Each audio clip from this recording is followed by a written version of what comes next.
Chapter 871. At that moment, Zhao Fu thought about the other nation legatees. Qin had taken down many nation legatees, from Great Shun to Vietnam's 5 legatees. In total, he had taken down 10 or so nation legatees. If they could all serve as vessels for core legatees, Zhao Fu wouldn't have to worry about much, and Qin would immediately have 13 special core legatees. Zhao Fu went to Great Shun's legacy city.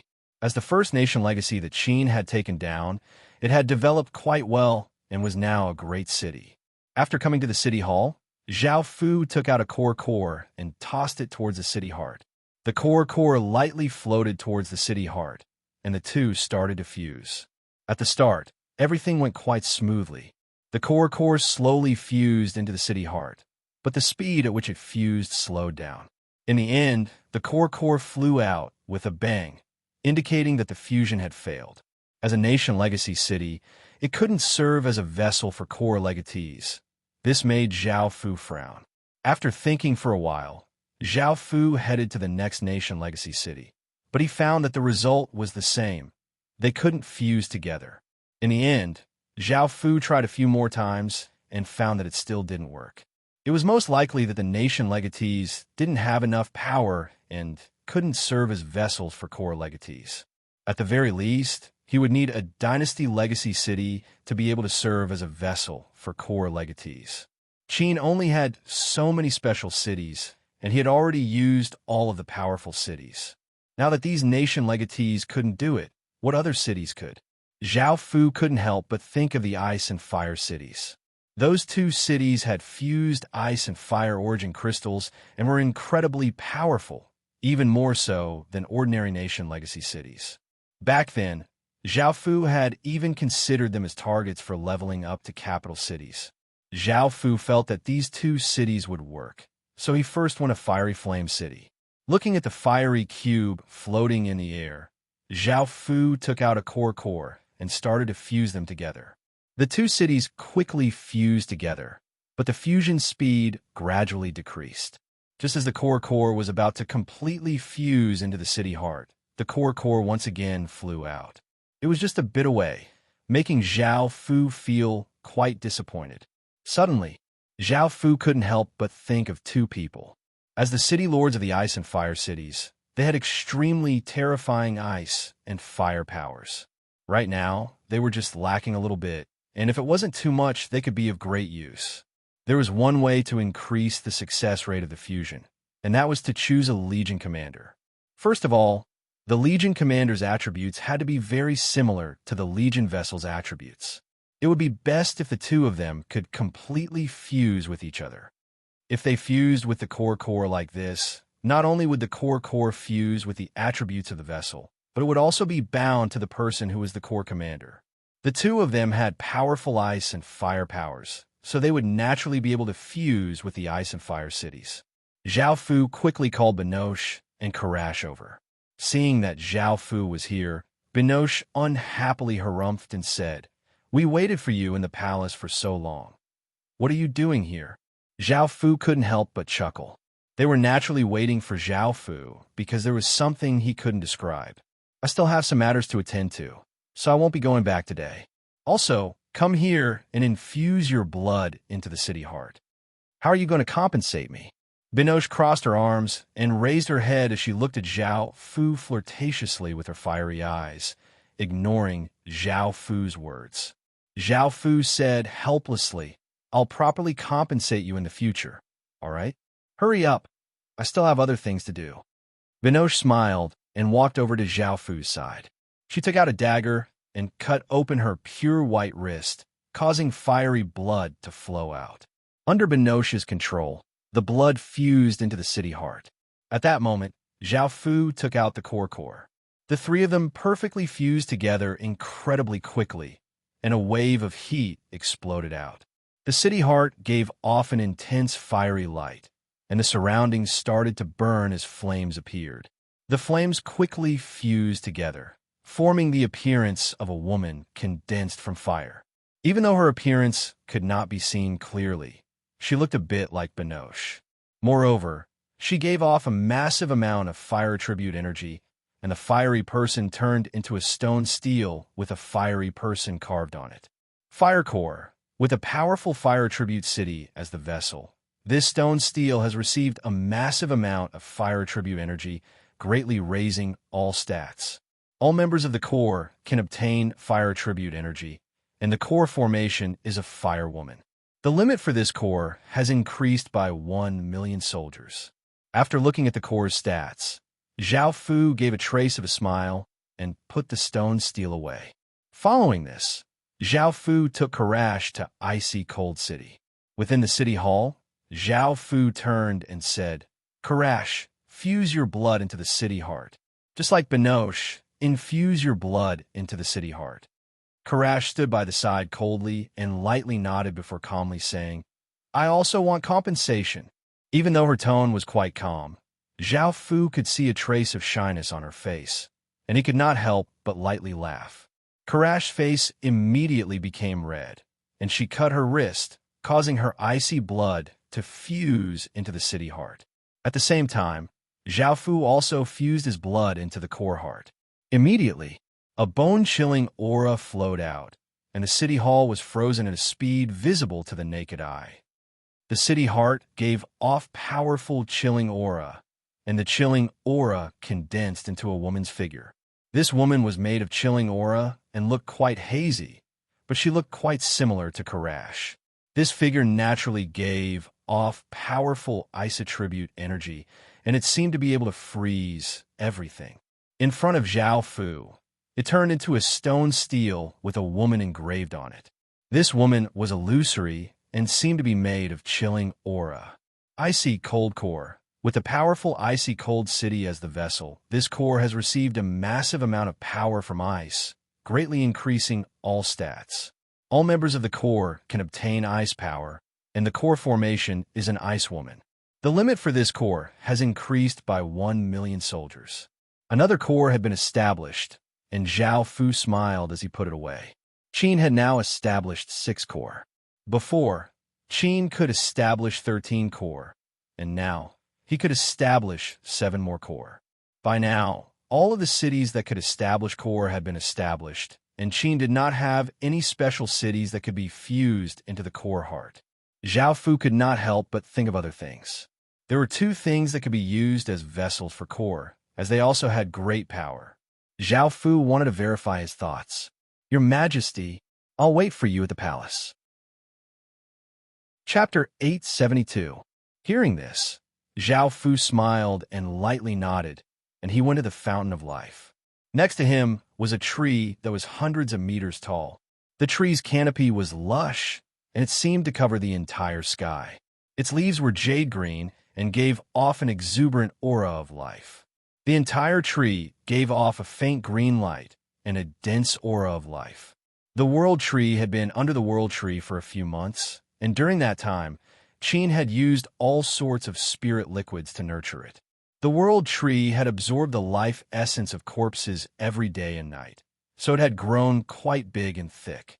As a godly item of the elf race, the World Tree was very difficult to obtain, and elf kingdoms did not even have one. Zhao Fu had been quite lucky to obtain one. The World Tree had powerful life energy and a trace of the world's source energy. Just like ordinary trees of life, it had the profession of a divine tree warrior. With its stats, it could definitely be used as a vessel for the core. Of course, this was just Zhao Fu's guess, and he could not be sure, so he had to give it a try. Zhao Fu took out a core that gave off a white light and placed it into the World Tree's massive trunk. The core gradually fused into it, and the process was quite smooth. Suddenly, the entire World Tree gave off an intense green light that covered its surroundings, and an aura of life flowed out like a fountain, giving off a powerful aura. The image of a 10 or so meter tall tree giving off a faint green light slowly floated out of the trunk before turning into a stone steel with a tree engraved on it, and it appeared in front of Zhao Fu.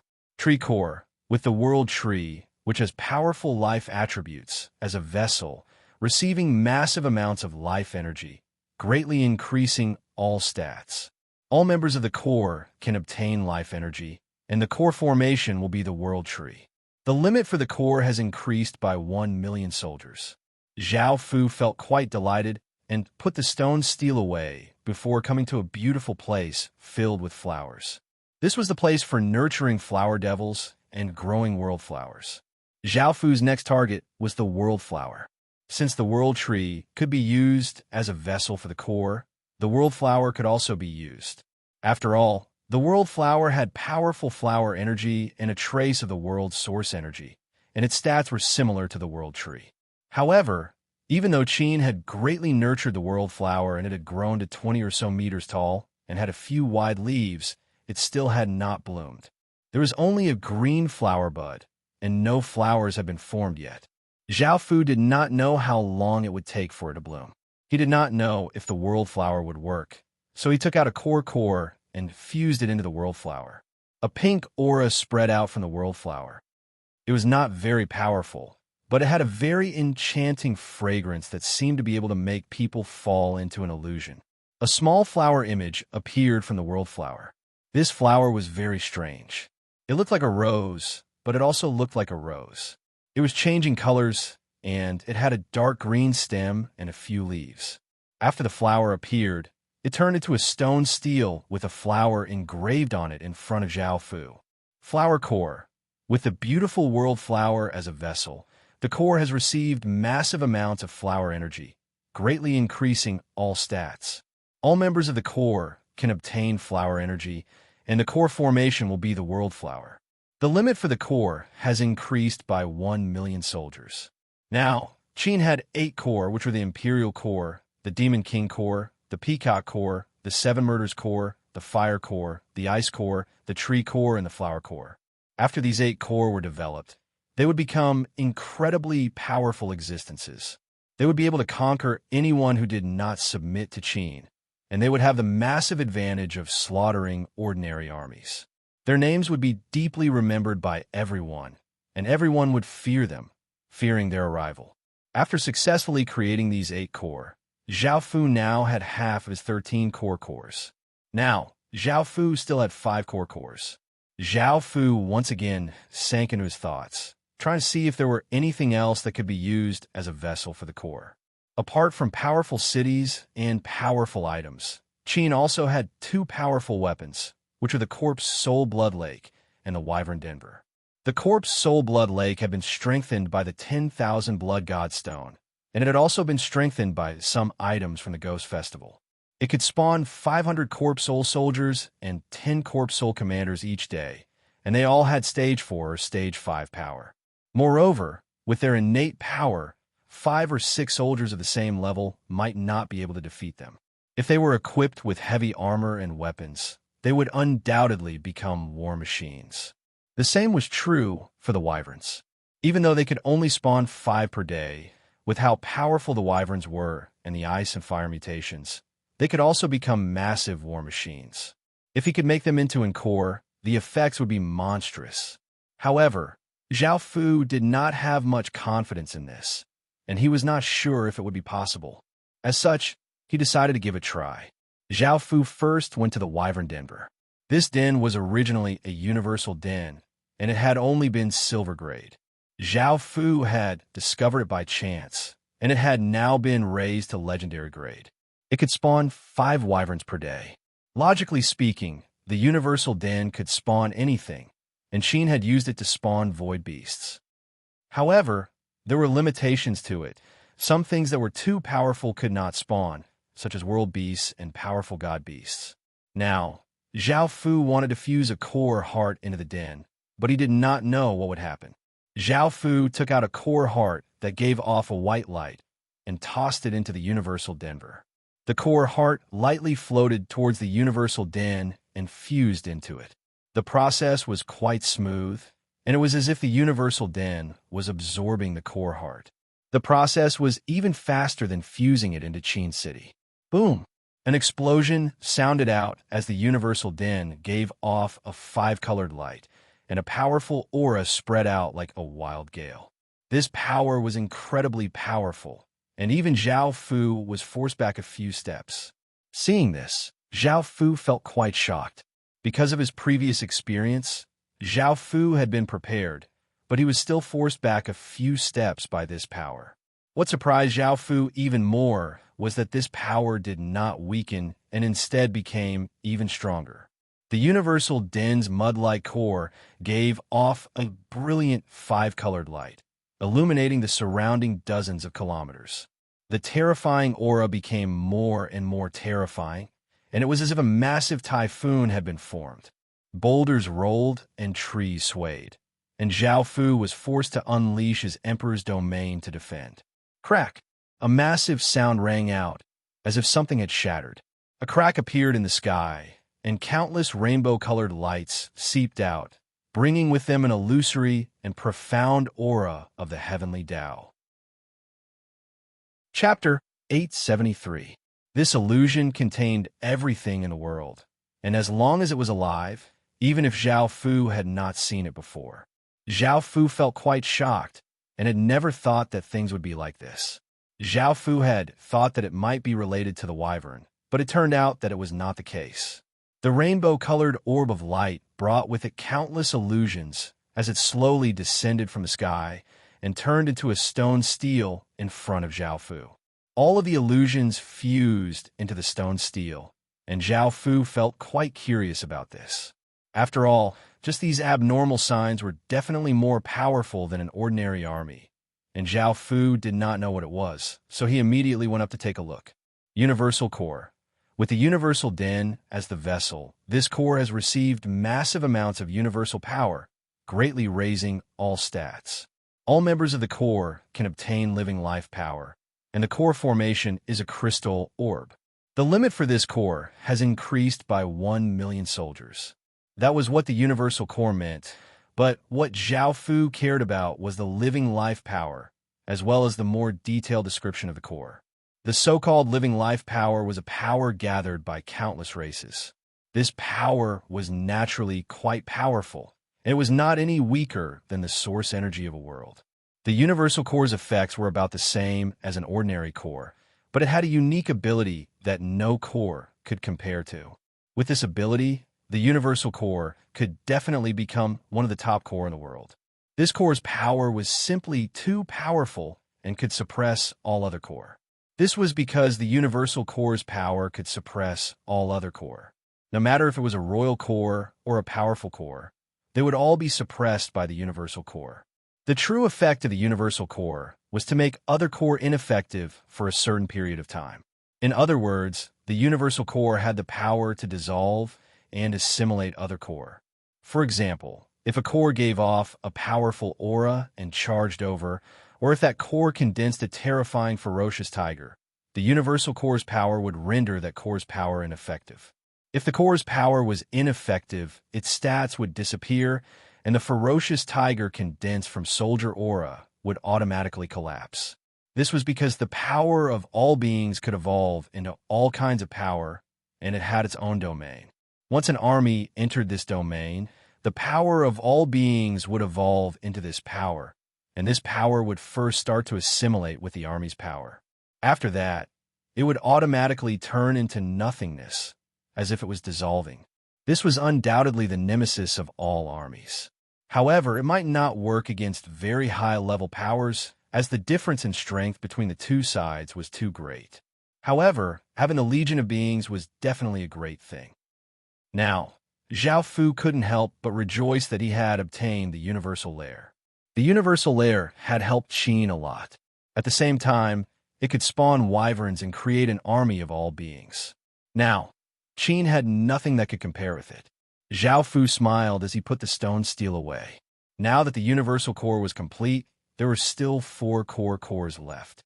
Zhao Fu then went to the corpse soul lair. There was a dense stench of blood here, and the bloody aura was about to condense into a blood-fiendish aura.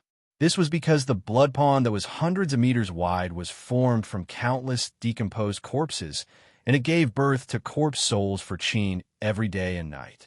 After coming to the blood pond, Zhao Fu felt quite unsure. After all, the corpse soul blood pond was not a city or a lair, and it was more of a nurturing item. Even though he was not sure, he had to give it a try. Zhao Fu took out a core and threw it into the corpse soul blood pond. The The white orb of light floated towards the bloodstone at the bottom of the pond and slowly fused into it. This process was quite slow, and Zhao Fu could only wait by the blood pond. Suddenly, countless rays of blood-red light shot out from the blood pond, and a massive wave of power exploded out from the bottom of the blood pond. The blood pond quickly spun, forming a massive blood-red vortex. The blood pond gave off terrifying sounds as it quickly spun, and traces of blood-red aura floated out, gathering at the center to form a ferocious monster. This monster looked the same as the corpse soul soldiers. It had a tall and muscular body, gray-white skin, and no hair. Its face was savage, and its mouth was filled with fangs. Fortunately, it had a pair of sharp claws, and it looked quite terrifying. After this monster appeared, it turned into a stone stele with a monster engraved on it in front of Zhao Fu. It stood on the blood pond, and the abnormal signs from before became calm again.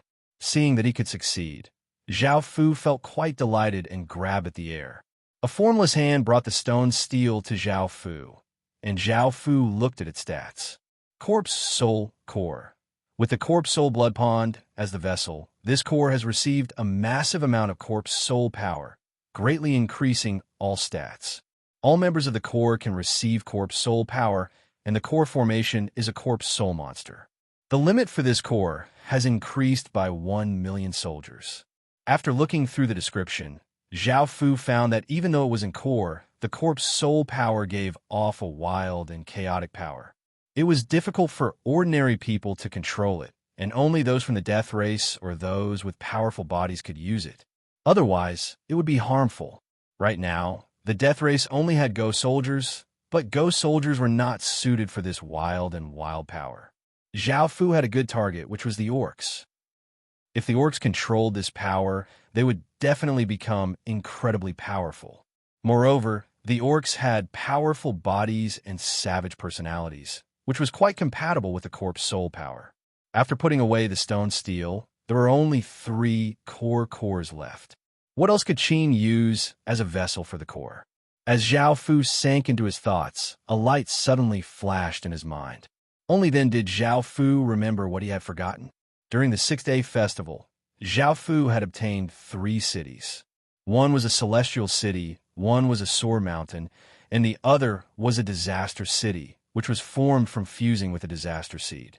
They could definitely be used as a core legacy. First, they were legendary grade and had great power, so there should be no problems. Moreover, Zhao Fu just happened to have 3 cores left, which was quite a coincidence. Zhao Fu first went to the disaster city. The 3 cities had long since been developed into great cities and had great power. The disaster city's population was relatively small because it had a disaster attribute that was harmful to ordinary people. Just coming into contact with it would make them fall ill, but it was not harmful to those with the disaster attribute. The core fused into the city heart, and a powerful aura of disaster exploded out. Above the city heart, all sorts of lights flashed, and a wild gale suddenly started to blow. Lightning suddenly exploded out, and coldness swept out before becoming incredibly hot. Chapter 874. Disaster Core. With Disaster City as the vessel, this core has received a massive amount of disaster power, greatly raising all stats. All members of the core can receive disaster power, and the core formation will be a disaster fog. The limit has increased by 1 million soldiers. In more detail, soldiers who belong to the disaster core would not be affected by the power of disaster and would instead be able to control this power. Following this, Zhao Fu went to the Celestial City. This was the city that cultivators liked the most because it had the effect of gathering spirit qi. The surrounding hundreds of kilometers were filled with spirit qi, and all things seemed to have spirituality, making it seem like a Taoist holy land. Zhao Fu looked at the Celestial City and said, "The Celestial City is the Celestial City." The people who lived here not only cultivated faster, but their bodies were also nourished by spiritual energy for a long period of time. They would suffer less from illnesses, and their lifespans would also increase. As such, the population of Immortal City was extremely large, a stark contrast to the deserted Calamity City. Zhao Fu fused the core heart into the celestial city's city heart, and a dense wave of white spirit chi flooded out, instantly filling the city hall. It was like a white fog had covered the entire hall. The city heart gave off a rainbow-colored light, and a figure walked out. This person was an illusory image and was most likely a man. His appearance could not be seen clearly, and he wore white clothes and gave off a powerful aura. Celestial chi swirled around him, making him seem like a real celestial. Following this, the illusory image turned into a stone stele with an illusory image on it. Celestial core. With Celestial City as the vessel, this core has received a massive amount of celestial power, greatly raising all stats. All members of the core can receive celestial power, and the core formation will be a celestial image. The limit has increased by 1 million soldiers. The celestial power here was indeed celestial power, but it was quite weak and of a very low grade. It was not even a millionth of a true celestial power. However, it was still quite powerful. After all, the Heaven Awakened World Celestials were peerless experts in the Heaven Awakened World. Finally, Zhao Fu went to Sword Mountain City. Gunia was the city lord here, and almost everyone practiced the sword. Zhao Fu went to the city hall and once again fused the core heart into it. Shing! A clear sword hum sounded out as the city heart exploded out with a sharp sword chi. This sword chi was incredibly sharp and could cut people's skin, and Zhao Fu unleashed his Emperor's domain to defend against this sword chi. At that moment, the city heart gave off countless rays of sword light, which gradually turned into a white sword of light that appeared in front of Zhao Fu. This sword of light was 3 meters long and 15 centimeters wide, and it gave off a massive sword aura that seemed to be able to slash through anything. Then, the light sword turned into countless white lights and formed a stone tablet with a sword carved on it. Sword Mountain Core. With Sword Mountain City as the vessel, this core has received a massive amount of power from Sword Mountain, greatly increasing all stats. All members of the core can receive Sword Mountain power, and the core formation is a sword. The limit for this core has increased by 1 million soldiers. The Sword Mountain Core's power leaned towards power and destruction, and it was one of the most powerful offensive core. It was one of the most powerful core in the Qin core. Now that the 13 core had been established and the matter of the core had been resolved, Zhao Fu felt at ease and smiled. Great Qin had a great advantage right from the start. It was a level 5 barony from the start and had 13 core. Whether it was now or in the future, these 13 core would be one of Great Qin's most powerful forces. It was now early in the morning, and it was almost dawn. Zhao Fu finished his work and returned to the Imperial Palace. He opened the doors to his chambers and found that the women were all asleep, so Zhao Fu did not disturb them. Seeing that it was almost time for morning court sessions, Zhao Fu had important things to discuss with his subordinates. Now that the core and official positions had been resolved, it was time to make some moves to elevate Qin to a higher-level kingdom. The real world had not been destroyed yet. The heaven domain boundary had not disappeared, and Qin had already established a kingdom. This was a massive advantage. In the future, if the heaven domain boundary disappeared and the grassy people invaded, they would be dumbfounded when facing Qin, which had been a kingdom for many years. The sun rose in the east, and sunlight shined down on the land. The morning sky was quite blue, and even though everyone had a hangover last night with their powerful cultivations, it was not a problem. During the morning session, Zhao Fu asked, what should Qin do next? He had never thought that everyone would have the same idea, which was to completely destroy the Kingdom of Vietnam. The Kingdom of Vietnam was to the north of Qin, and Qin had conquered 120 of its 350 regions, leaving 230 regions. After conquering these 230 regions, the north would be the ocean. If they wanted to attack the north of Qin, they would have to cross the ocean. Qin only needed to set up a defensive line here, and they would not have to worry about anyone attacking from the north. That way, the north of Qin would be peaceful. Now, they only needed to defend the east, south, and west of Qin, and it would greatly reduce the pressure on Qin. As such, all of the subordinates agreed to conquer the Kingdom of Vietnam. What should they do after conquering the Kingdom of Vietnam? The Kingdom of Vietnam was already in Qing's hands, and they could conquer it at any time. However, what they should do after conquering the Kingdom of Vietnam was the most important thing. After conquering the Kingdom of Vietnam, Qing would first have to face a large number of system factions in the east, south, and west. Now, they would also have to deal with the two countries next to the Kingdom of Vietnam, Myanmar and Laos. This was quite a bit of pressure, as there were simply too many enemies. Right now, they had two choices. They could continue to attack the two countries next to the Kingdom of Vietnam, or they could attack the system factions in the three directions. Your Majesty, this minister has a plan, Wei Liao said as he stepped out and bowed. Zhao Fu nodded, indicating for him to continue, and Wei Liao said, "This minister believes that after conquering the Kingdom of Vietnam, we should attack the system factions in the three directions of Qing. Right now, the most powerful faction in the west of Qing only has 900 or so city lords. The eastern faction has 700 or so city lords, and the southern faction has 600 or so city lords. In total, there are only 2,200 cities in the three directions, so it would be quite easy for Qing to take them down. Before, they had 300 regions in the west, 230 regions in the east, and 190 regions in the south. Even though they had gathered all of their cities together, these regions had become uninhabited. Even though there were still a large number of player factions, with Qing's strength, it would not be a problem for them to deal with them. Chapter 875. There is also the issue of Myanmar and Laos. After His Majesty conquered Vietnam, how would he deal with the 80 million players? If he killed all of them, it would cause great losses to Qing and cause a lot of anger among the people.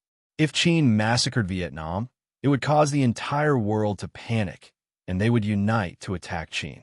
Right now, Qing did not have the ability to defend against an entire world. As such, we absolutely cannot massacre Vietnam.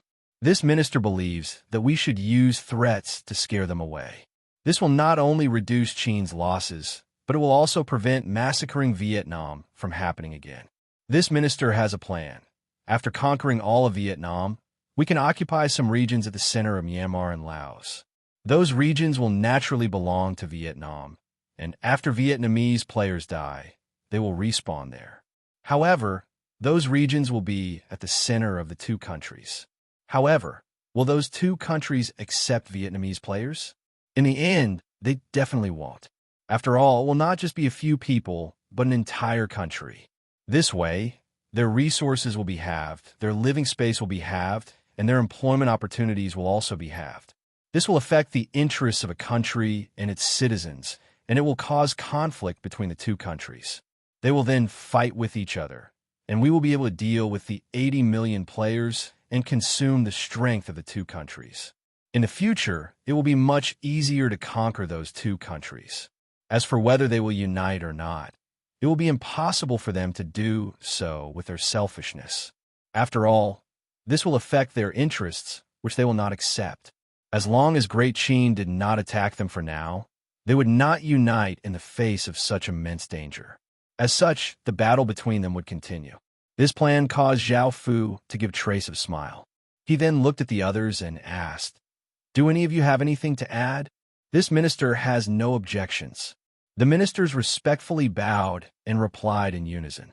Zhao Fu was quite satisfied and planned to use this plan. However, Qing had just established a kingdom, so everyone was quite wary. As such, it was not a good time to launch an attack. He would wait for a few days until they let down their guard before dealing a fatal blow. Half a month later, they had been very wary of Qing, who had founded the country, because they were afraid that Qing would attack them. However, after waiting for half a month, they still didn't see any reaction from Qing. They couldn't be so tense all the time. Now, Qing had 2,628 great cities and 521 cities, which was roughly 3,000 or so city lords. They also had 1,800 minor general seals and 180 general seals, which added up to 2,000 general seals. In total, Qing had 5,000 city lords. There were roughly 600 or so system main cities in Vietnam, and there were roughly 400 or so player factions. In total, there were only 1,000 or so cities. Moreover, these more than 1,000 cities belonged to different forces and were not completely concentrated together. They were like a plate of loose sand, which was naturally much easier for Qin. The only thing they had to pay attention to was the dynasty that controlled Yu's nation armament, the Hongbang dynasty. This dynasty was originally called the Hongbang dynasty, and it was the most ancient dynasty in Yu's legends. It was the beginning of Yu. Legends said that the Hongbang dynasty existed from 2879 BC to 258 BC, and its ruler was called King Xiong, King Luo, or King Da, and it had used titles such as Crimson Ghost Kingdom and Wenlang Kingdom. The Luo you mentioned in ancient Chinese texts was related to the Hongbang dynasty's legends. This dynasty had 2,000 years of history and had great fate, which was why it was able to give birth to a nation armament, which was Vietnam's only nation armament. In the end, the Hongbang dynasty was destroyed by Shu Pan, who was a prince of ancient Shu and a descendant of Turtle Ling. After Qin destroyed ancient Shu in 316 BC, he moved to the northern part of Vietnam and established the Olua Kingdom. He called himself the Prince of Anyang and established his capital at Guyuo. Zhao Fu was completely confident that he would be able to take down this dynasty. After all, a dynasty's legatee was not much to Zhao Fu. Zhao Fu chose to use top-tier forces to sweep through Vietnam, as they had not established a kingdom and did not have any core to resist top-tier forces. As such, Zhao Fu could use them without any fear.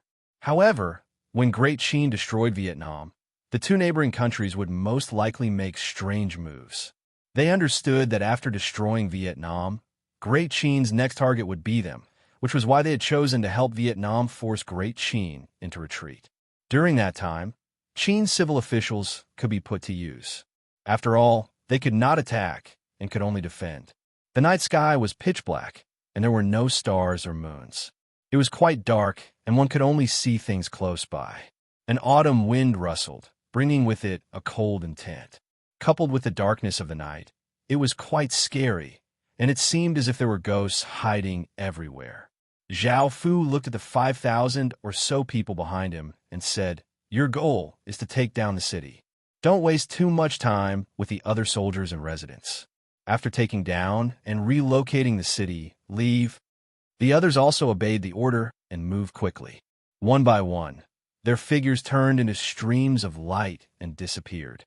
At the base of one of Vietnam's two largest factions, there were 300 or so cities gathered here, and there were 10 or so regions here. These regions were already controlled by the system main cities, and there were no players here at all. Suddenly, powerful auras rushed towards the city halls from the outermost cities. The city lords were greatly shocked and pulled out their weapons to defend, while ordering people to notify the other city lords to hurry over. However, what surprised them was that not a single city lord came. This caused their expressions to pale, and they thought of a terrifying outcome. A chubby middle-aged man looked at the 5 city lords in front of him with an unsightly expression. At that moment, one of them coldly laughed and said, "Now that Vietnam is about to be conquered by Qin, I'll ask you one last question. Will you submit to Qin?" So it really is Qin. The chubby middle-aged man's heart plummeted. After hearing that all of Vietnam was about to be conquered, his body felt a chill, and he felt a wave of sorrow. Boom! The 5 city lords did not give him much time to think, nor did they waste any words. They immediately attacked together, and a terrifying saber light containing a massive saber chi blasted towards him. The middle-aged man could only quickly dodge. He did not have the strength to fight against 5 city lords by himself. The 5 city lords' terrifying saber lights reduced everything within thousands of meters to rubble, and there was a massive gash in the ground. Even though the middle-aged man quickly dodged, he was not able to completely dodge and was sent flying by the shockwave, receiving some minor injuries. Chapter 876. Not only did they have more people, but they also had better equipment. If he stayed here, he would definitely die. According to them, Vietnam was finished, and no one would come to save him. As such, he could only run. He wanted to run, but how could the five of them give him an opportunity? The five of them split up and rushed at the chubby middle-aged man. One of them stabbed at him with a spear, and the middle-aged man blocked with his sword. However, another person attacked from the side, forcing the chubby middle-aged man to dodge to the side. However, his body was not very agile, and even though he was able to dodge the second person's attack, he was unable to dodge the third person's attack from behind. The large saber gave off a sharp saber chi as it slashed open the chubby middle-aged man's back, causing blood to fly everywhere. The five of them quickly dealt with the chubby middle-aged man and relocated the system main city. They turned into rays of light and left, leaving behind furious residents and soldiers. Another system main city was at the center of the system main city. To be able to be at the center of the system main city meant that the city lord was incredibly powerful. Suddenly, a gloomy-looking man woke up from his sleep and sensed something. His expression fell, and he rushed out of his room. Within the darkness, he saw a young man wearing white robes and holding an iron sword slowly walking towards him. This young man gave off a sword intent that was incredibly sharp and seemed to be able to take lives. He was definitely an extremely dangerous person, and he was Gunia. I don't want to kill too much. Submit to Chin. Gunia said calmly as he looked at the gloomy-looking man. The gloomy-looking man was infuriated that he was being looked down on. He took out a bow and halberd and exploded out with an eerie aura. He stepped out, causing the ground to crack as his body shot out like a sharp sword, arriving in front of Gunia in an instant. The gloomy-looking man gripped the bow and halberd with both hands and stabbed forwards. The tip of the halberd gave off chi, and there seemed to be ghosts coming out of it. The halberd gave off a terrifying destructive power as it stabbed towards Gunia's chest. If Gunia was hit, his entire body would be pierced through and he would die. Shing. Facing this terrifying attack, a clear sword hum sounded out as a silver sword arc flashed out. Gunia continued to hold his sword, and a few drops of blood dripped down from the sword. The gloomy-looking man looked quite shocked, and he clutched his throat as he stared at Gunia before falling to the ground dead. A gray city lord's seal floated out, and Gunia's expression did not change. He waved his hand and put the city lord's seal away before heading to the city hall. Gunia was incredibly powerful, and he was one of the top few in Chin. Because most system main cities were great cities, Chin mostly used the city lords of great cities to deal with them, while the city lords were used to deal with player factions. City lords suddenly descended at player bases and started to kill them. Great Chin did not have any intentions of subduing player factions, so it directly killed them. As player bases were destroyed one after another, all of Vietnam fell into chaos, and a sense of terror filled the air. News of Great Chin attacking Vietnam not only spread throughout Vietnam, but it also spread to all of the factions that were paying close attention to Great Chin. Everyone only had one thought, which was that Vietnam was doomed and that there would no longer be a Vietnam in this world. Great Chin was quite terrifying. The first thing it did after establishing a kingdom was destroy a kingdom. This made everyone feel quite shocked. Zhao Fu led 500 or so city lords to attack the Hong Bang dynasty. Zhao Fu was quite clear about the Hong Bang dynasty's strength. It had 8 million or so people, 1 million players, and 50 or so city lords. By now, the news of Chin attacking Vietnam had not yet spread, and Zhao Fu's target was the Hong Bang dynasty. As such, he directly led his people here. Even though no one had discovered that Great Chin was attacking Vietnam, the security here was incredibly tight. There were soldiers standing guard everywhere, on guard against anything that might happen. Chin and the 500 city lords went near the Hong Bang dynasty. They had never thought that the Hong Bang dynasty's legacy city, which was Hong Bang City, would have a powerful spatial ceiling magic formation, making it impossible to fly in the surrounding areas. However, the spatial ceiling magic formation could only defend against 100 city lords at most. As such, the city lords that Zhao Fu had brought exploded out with their power and attacked the spatial ceiling magic formation together, causing it to shatter and the city lords charged into the city. The city lords savagely and violently attacked everything, and the powerful attacks caused ruins to appear in Hongbang City. Shockwaves spread out like wild gales, and many people died under the attacks. Cries of fear continuously sounded out, and Hongbang City fell into chaos. Zhao Fu took out the Death Disaster Sword and sent his emperor's power into it, causing the sword to give off an intense gray light. Zhao Fu slashed out, and a ghost-like figure gave off a massive wave of deathly aura as it attacked the city hall. The massive wave of deathly aura flooded into that region, covering 6 or 7 kilometers. The people in that region were corroded by the deathly aura, and they instantly lost their lives. The region became deathly silent, and at least 40,000 to 50,000 people died, most of whom were ordinary residents. A crimson-red protective barrier appeared, and the city hall went into self-defense mode. Suddenly, Zhao Fu also felt a stabbing pain in his heart, and he frowned as he found that the heart's eye, the black eye on the clear sable sword, was stabbing into Zhao Fu's heart. This was not a physical pain, but a mental pain. At that moment, Zhao Fu inwardly cursed. That clear sable sword isn't a good thing. I've fallen for its trap. Normally, the eye implanted in Zhao Fu's body did not do anything out of the ordinary, but when Zhao Fu had killed 40,000 to 50,000 residents, the eye had felt a stabbing pain in Zhao Fu's heart. The reason for this was very clear. The clear sable sword was a sword of benevolence.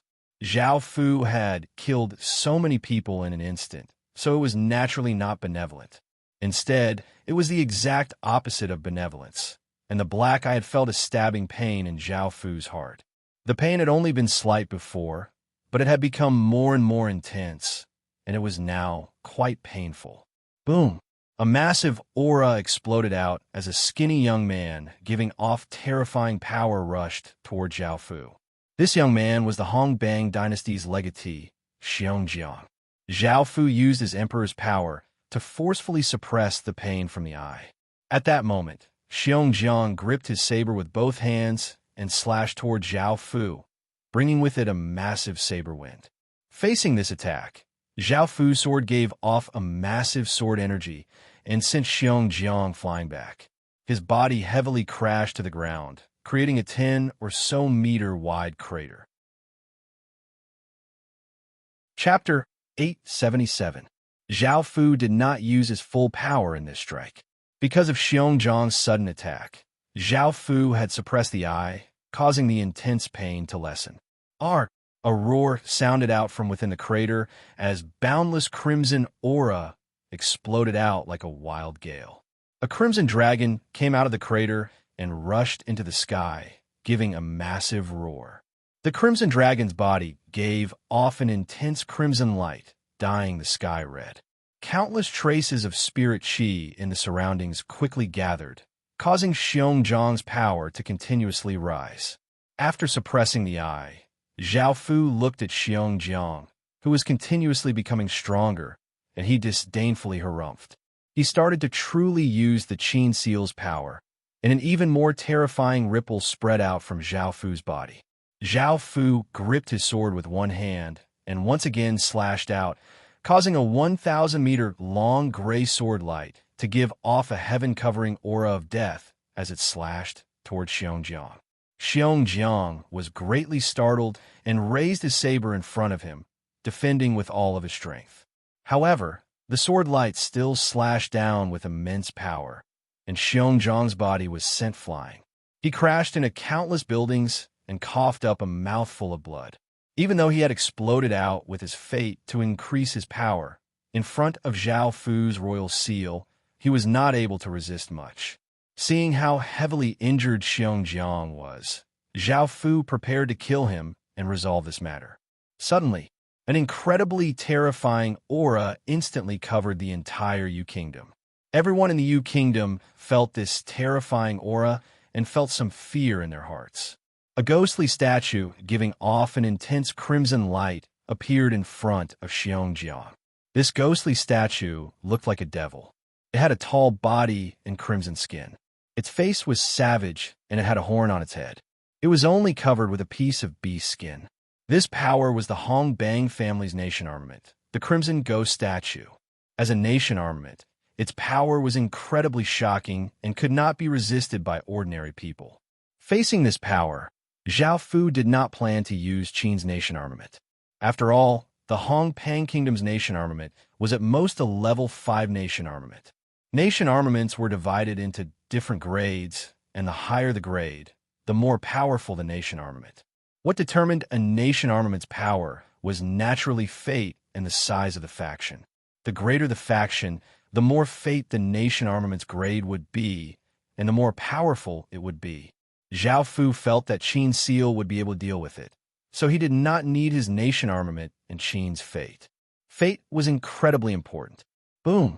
An explosion sounded out in all directions as the Qin seal within Zhao Fu's body exploded out with a black aura flame. Countless traces of black aura flowed out of Zhao Fu's body, and Zhao Fu's aura continuously became stronger. Clouds started to swirl as 9 black dragons that were 2 meters long appeared around Zhao Fu.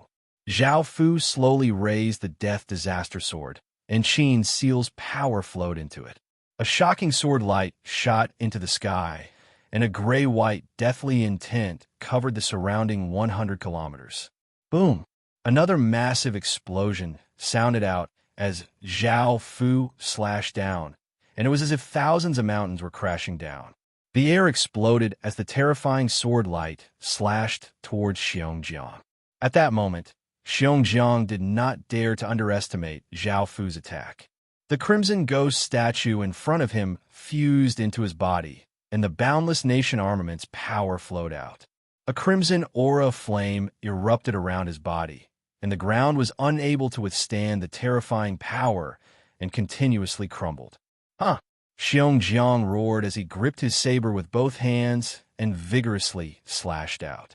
A similarly terrifying crimson saber light, containing terrifying power, slashed toward Zhao Fu. Boom! A shocking explosion rang out as the two attacks collided together. It was as if 2 worlds had collided, and the blinding white light illuminated the surrounding 100 kilometers. The terrifying shockwaves from the collision of the 2 attacks spread out, and everything collapsed under this power, including the ground and countless buildings. Everyone in the surroundings looked at the terrifying shockwaves in shock, and their bodies could not help but tremble under this terrifying power. Pooh! Under this terrifying shockwave, Xiongjiang flew back hundreds of meters and crashed to the ground, coughing up a mouthful of blood. Zhao Fu also flew back dozens of meters, and a trace of blood leaked out of his lips. Zhao Fu wiped away the blood from his lips. He had underestimated the nation armament's power. A trace of coldness appeared in Zhao Fu's eyes as he turned into a ray of light and shot towards Xiongjiang with boundless power. By now, the heavily injured Xiongjiang looked quite startled and hurriedly dodged to the side. Boom! A massive explosion sounded out as if a massive boulder had fallen from the sky, and the shockwave caused the ground within 1,000 meters to collapse. Even though Xiongjiang had dodged Zhao Fu's attack, he was still hit by the shockwave and was sent flying back. Space seemed to freeze as Zhao Fu's terrifying eyes looked at Xiongjiang, and his body blurred as he rushed over. Seeing that Zhao Fu was about to reach him, Xiongjiang roared and forcefully stopped his body from flying backwards. He swung his 3-pointed, double-edged saber, sending out a terrifying crimson saber light that seemed to be able to destroy everything as it slashed toward Zhao Fu. Boom! At that moment, Zhao Fu slashed out with his sword, causing a terrifying sword light to pour out. A massive explosion sounded out as the 2 terrifying attacks collided, resulting in an intense explosion that shook the surrounding 10 or so kilometers. The 2 people at the center of the explosion were also blasted back. Zhao Fu flew back 100 or so meters before he stopped himself. His clothes were somewhat disheveled, and he lightly coughed up a mouthful of blood. Xiongjiang was covered in blood and crashed to the ground, looking heavily injured. This was the best time to kill him, and Zhao Fu immediately walked towards him. One of the generals broke free from the attacks of a few city lords and rushed toward Zhao Fu as he yelled at Xiongjiang, "Your Majesty, run! Hurry and run!" Zhao Fu looked at the incoming general and disdainfully stabbed out with his sword. The shocking sword light easily pierced through the general's chest, instantly killing him. Xiongjiang came before Zhao Fu, and just as Xiongjiang was about to explode out with all of his power to fight with Zhao Fu did not give him a chance. Just as he was about to explode out, Zhao Fu ended his life with a single strike. A crimson city lord seal and a crimson ghost statue that was as big as a palm floated out of Zhao Fu's corpse. The city lord seal had become dim, but the crimson ghost statue was still quite powerful, and it turned into a ray of light and tried to escape. Zhao Fu grabbed at the air, locking it in place. The 500 city lords he had brought also suppressed Hong Peng City, and a mournful dragon's roar sounded throughout the northern part of the Midland continent, ending Qin's attack. Chapter 878. After hearing about this, Zhao Fu and the other city lords immediately returned. The factions attacking Qin City had never thought that Qin City would return so quickly, and they immediately lost their confidence and stopped attacking. Luckily, Qin City had not mobilized his army and had only used high-end forces. The ministers had also acted in time to defend, and Qin City's various armies were able to arrive in time. If it wasn't for the ministers and the armies defending, it was possible that they would have been broken through. This was because they had come with ferocious momentum. The western side of Qin City had sent out 800 city lords, 80 million soldiers, and 10 million player factions. The eastern side of Qin City had sent out 600 city lords, 60 million soldiers, and 10 million player factions. The southern side of Qin City had sent out 500 city lords, 50 million soldiers, and 10 million player factions. Myanmar and Laos had also sent out 10 million soldiers to attack the northern side of Qin City. It could be said that Qin City was being attacked from all sides. This was definitely premeditated, as they had acted incredibly quickly. If they had not been prepared, they would not have acted so quickly, and they would not have acted together. Moreover, the player factions were not made up entirely of players. Those factions did not dare to oppose Qin City because Qin City had reality-harming talismans. The player faction referred to the village faction established by players. In other words, the majority of the village's residents were NPCs, and the majority of the village's residents were players. Because Qin City wanted to sweep through everything, they naturally had to resist Qin City and could not just sit and wait for death. There were 240 million soldiers attacking, but Qin City also had 200 million soldiers. Most of them were Stage 1 soldiers, and as Qin City lords returned, adding on the ministers, they naturally did not dare to attack. However, they did not leave either because they knew that they would have to fight with Qin City sooner or later. As such, both sides faced off against each other. Qin City did not take the initiative to attack because they had the advantage of the terrain and manpower, so there was no need to give up on this advantage. At the same time, Qin City's core also chose people to join in.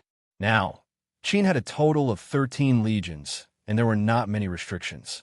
Generally, outstanding soldiers could enter the legions and obtain the attributes of the legions. There was no need for people with special attributes. If someone with a special attribute joined a special army, the effect would naturally be better. For example, a resident of Calamity City would have a Calamity attribute. After joining the Calamity army, the Calamity attribute would stack. Because Qin's 13 corps were all special corps, they could have 3 million soldiers. As for Qin's King's Corps, they had 5 million soldiers. In total, there were 41 million soldiers. This also gave Zhao Fu a warning. In the future, he had to be more careful when using troops. There were too many people spying on Qin City. If Zhao Fu mobilized a large number of troops this time, how could the city walls defend against more than 240 million troops? At this moment, the two sides had entered stalemate. The two armies each occupied a side. The auras they gave off clashed intensely, causing the surrounding 100 miles to be filled with pressure. Zhao Fu also came to the west, which was the most powerful force on the attacking side. Why did you suddenly attack Qin City? Qin City and all of you are friends, and our relationship is quite friendly. Qin City has treated all of you with respect, but you've done such despicable things. You're all despicable thieves. Zhao Fu stood in the air as his voice was incredibly loud, sounding throughout the entire battlefield. Even though Qin City had long since decided to attack them after destroying Vietnam, they had attacked first. As such, Qin City naturally had to stand on the side of justice and criticize them. There were many benefits to doing this. First, they would be able to make Qin City appear righteous, which would allow them to receive more support. On the other hand, they would be able to slightly disrupt the morale of the other side's army. Qin City had treated them quite well, so why would they attack this good friend of theirs? On the other hand, it was to prevent further factions from joining the resistance against Qin City. Right now, Qin City was not a threat to them, and Qin City was now standing on the side of justice.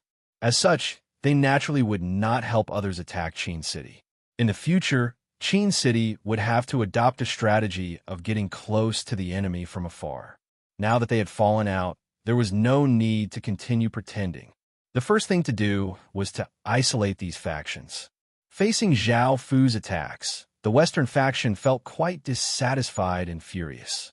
They had sensed that Great Qin would act against them, so they had taken the initiative to attack. They had been acting in self-defense, but they had been called despicable and untrustworthy thieves.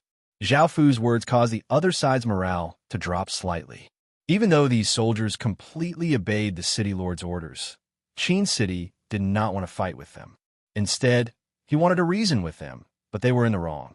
Someone sensed the change in the army and said angrily, "Everyone, don't listen to Qin City's imperial prince's nonsense. Qin City has long since wanted to devour us, and this attack on the Kingdom of Vietnam is proof. With Qin City's bloodthirstiness and ambition, we were forced to defend ourselves for the sake of our own safety. We did nothing wrong." Seeing someone rebuke him, Zhao Fu retorted, saying, "As a celestial kingdom, it is only right and proper for China to get rid of all barbarians." As a member of China, has Qin City ever started a war against you in the past year? This caused the other side to be speechless. Zhao Fu's words made sense, and they could not find any way to rebut him. They felt both angry and wronged. Zhao Fu did not continue to argue with them, and he ordered the army to defend this place. If they attacked, they would retaliate. At the same time, Zhao Fu ordered Ri Si to continue to prepare ambassadors to send to factions further away. He also prepared gifts to publicize the crimes of the factions around Qin City in order to garner as much support as possible.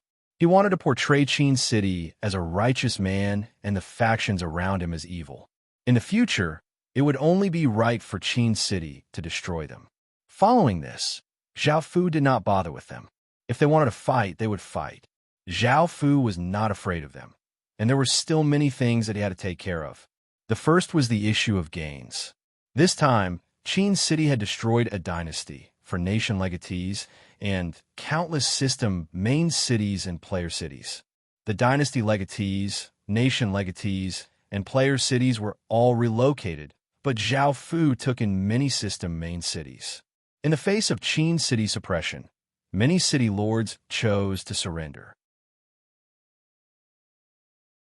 Chapter 879. After conquering all of Vietnam, Great Qin's gains were quite great. They had obtained 620 system main cities and 300 basic cities. Most of these basic cities belonged to players, and of course, there were still some that had escaped. Because the various factions had surrounded Great Qin, they had not been able to clear them all out. Vietnam was finished. Whether it was the system main cities or the player factions, they had all been completely wiped out, and it no longer had the strength to be a country. The indigenous residents had all given up on their identities as Vietnamese citizens and joined other countries, continuing to live as citizens of other countries. The only important thing was that the 80 million players were in complete chaos. Because Vietnam had been destroyed, they had nowhere to go. They were no longer in Vietnam's territory, but Qin's territory. Some people suggested that they gather together to attack Great Qin and cooperate with the other factions to attack Great Qin. However, in the end, they were all independent people and did not belong to the same faction. They might not be united, and most importantly, they were afraid of death. The millions of people that had been killed by Qin had truly died, and they had been wiped out like ants. This was a massive blow to the hearts of Vietnam's people. The countless factions were quite smart. Now that Vietnam was gone, there was no need for them to defend it. The most important thing was to survive, so they set their sights on Qin. Now that Vietnam was a part of Qin, and Qin was so powerful, if they could become a part of Qin, they would have no worries in the future. As such, the factions did not resist Qin and instead pledged their loyalty to Qin. They understood that Vietnam had fallen and that they were not a match for Qin, so that they could only accept their fate and not oppose Qin. Instead, they chose to submit to Qin. Many of the upper echelons of the upper echelons understood that the matter was over, and they tried all sorts of methods to enter Qin. Many of the nobles and geniuses had to bend their knees in front of Qin and look up to the high and mighty Emperor Qin, looking incredibly lowly. This was the chaotic world. The boundless world was chaotic and disorderly. The flames of war rose from all directions, and wars were launched everywhere.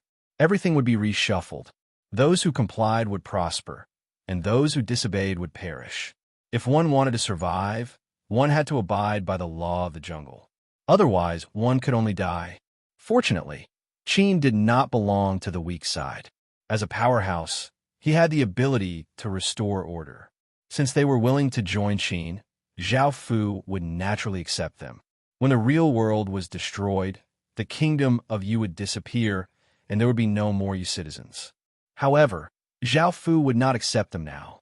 Qin would not allow players to enter Qin. Seeing that they were willing to cooperate, Zhao Fu naturally wanted to make use of them. Actually, Wei Liao had already told him about this plan. With these factions taking the lead, it would be much easier for Wei Liao's plan to succeed. With them taking the lead, a large number of players would be able to enter the neighboring countries. Even though most factions were willing to submit to Qin, there were a small number of factions and ordinary citizens who hated Qin. This was their territory, so it was possible that they would not leave. In fact, they might even resist Qin's purge. As such, Zhao Fu wanted to create a crisis. Now that Qin's forces were tied up, it was not a good time to act. However, Qin still had another ability. Crap, I see many skeletons rushing towards us. They don't seem weak, and there are so many of them. What should we do? A terrified voice sounded out. It's not our region. There are undead in every region. Just what's going on? Why are there so many undead in our region? And why are they all appearing at the same time? A voice filled with despair sounded out. It's Qin. It's definitely Qin. Only that cruel Qin has the ability to do this. They want to use the undead to slaughter all of our Yu citizens. I don't want to die yet. A crazed voice sounded out. They didn't know how Qin could kill players, and they thought that if they were killed by the undead, they would truly die. This caused the entire Yu kingdom to fall into chaos, and everyone feared that they would truly die. However, at that moment, a faction descended into the darkness, illuminating the way forward and raising the flag of Yu Kingdom. Everyone, don't be afraid. The Yu Kingdom Alliance will protect you, but we can't stay here any longer. This is Qin's territory, and we don't have any advantage here. Moreover, the undead disaster has erupted everywhere, and staying here will only result in death. Even if we can defend against the undead this time, Qin will still use other methods to destroy us. Do we have the ability to reach the ferocious Qin? Come with us. We have a place. Even though it's not completely safe, it's 100% safer than staying here. If you don't want to die, let's go. The Yu Kingdom Alliance was formed by many top-tier factions, and it was now the largest faction in Yu Kingdom. Most of the Yu Kingdom's people trusted them, and they understood that what they said was true. They weren't a match for Qin. Before, they had been in chaos, and no one knew what to do. They didn't even know what Yu Kingdom's next step would be. The Yu Kingdom Alliance's appearance was like a torch, pointing them in the dark, so they naturally trusted them. In actuality, even if they did not believe him, there was nothing they could do. The Vietnam alliance had gathered 70% of the top-tier factions, and if all of them chose to leave and not resist Great Qin, how could they, the ordinary people, resist Great Qin? It was the same for ordinary factions. Now that the top-tier factions had left, staying here would be the same as committing suicide, so they left with the Yu Kingdom alliance. As for those who dared to stay, they quickly received news of their true deaths. This made many of the Yu Kingdom alliance's people rejoice. If they hadn't left, their fates would have been the same. They were now truly terrified of the Yu Kingdom alliance's ruthlessness and cold-bloodedness. At the same time, they felt incredibly grateful to the Yu Kingdom alliance. The teleportation channel that Zhao Fu had teleported to was a region near the center of Laos. This made countless people feel quite surprised, but it wasn't Laos territory that was displayed here. Instead, it displayed the territory occupied by Vietnam. In response, the entire Laos was greatly shocked. Even though a region was like a province, Laos had plenty of regions. Laos was slightly weaker than Vietnam, and it only had around 70 million people. Now, their region had been suddenly occupied by Vietnam, and a large number of Vietnamese people had moved in. Laos was not so kind as to accept people from another country into their own country.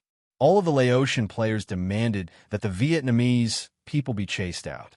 Many Laotian players even formed teams and attacked the Vietnamese people a few times. However, the Vietnamese people were simply too numerous, so they failed in the end.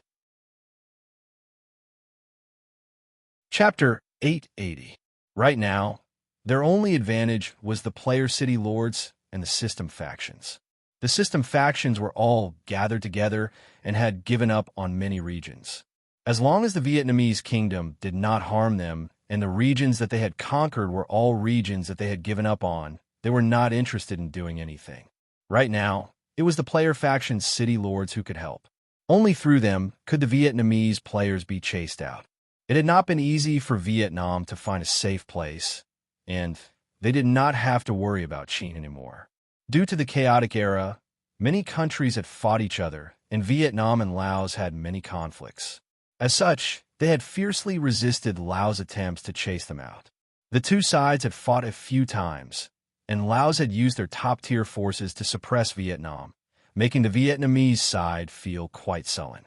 However, things changed in the end, causing Laos to give up on chasing out the Vietnamese players. Qin had suddenly attacked Laos and conquered 20 or so regions, causing all of Laos to panic. In order to prevent the tragedy of Vietnam from repeating itself, all of Laos' player factions decided to defend against Qin's brutal invasion. In the face of Great Qin's ferocious threat, driving away the Vietnamese people was a small matter. At the same time, they suddenly gained dozens of city lords, allowing Vietnam to gain a stable foothold within Laos territory. The Vietnamese players, who had been feeling quite uneasy, finally felt at ease, and they felt incredibly grateful to the Vietnamese alliance that had led them. There were many coincidences in this matter, such as the appearance of the Vietnamese alliance. It was as if an invisible force had united the various top-tier powers. There was also the sudden capture of the Laos region, which allowed countless Vietnamese players to leave safely through teleportation channels. Finally, when Vietnam was in grave danger, it was Qin who had suddenly attacked Laos, allowing Vietnam to be safe. The mastermind behind all of this was Qin. That's right, it was Qin, and all of this had been done by Qin. Qin's original plan was to chase the Vietnamese players into the two neighboring countries, but Zhao Fu had never expected the Vietnamese factions to be so cooperative. As such, Zhao Fu had the Vietnamese players lead the ordinary factions and players to invade Laos. Compared to Myanmar, Laos was much weaker, and it was not as powerful as Vietnam. With Great Qin's help, Laos would not be able to expel Vietnam, and Vietnam would be an important chess piece that Great Qin had planted in Laos. As long as there was an opportunity, it would be of great use. Of course, the ordinary Vietnamese players and factions did not know about this. Perhaps some people in China could tell, but they did not care. After all, they were facing off against Qin, and all of their attention was on Qin. After Great Qin had destroyed Vietnam in a single night, the situation in all of China had changed. They had to get involved in Great Qin's matter, or they would never be able to surpass Great Qin in their lifetimes. The gap between the two sides would only become greater and greater. If they did not destroy Qin, they would be destroyed by Qin sooner or later. As such, all of the dynasties and nation legatees pointed their swords at Qin. As China's situation changed, the 100 schools of thought and factions quieted down. Most of them chose to remain neutral, even though they had opposed Qin a few times. That was because Qin had harmed the world.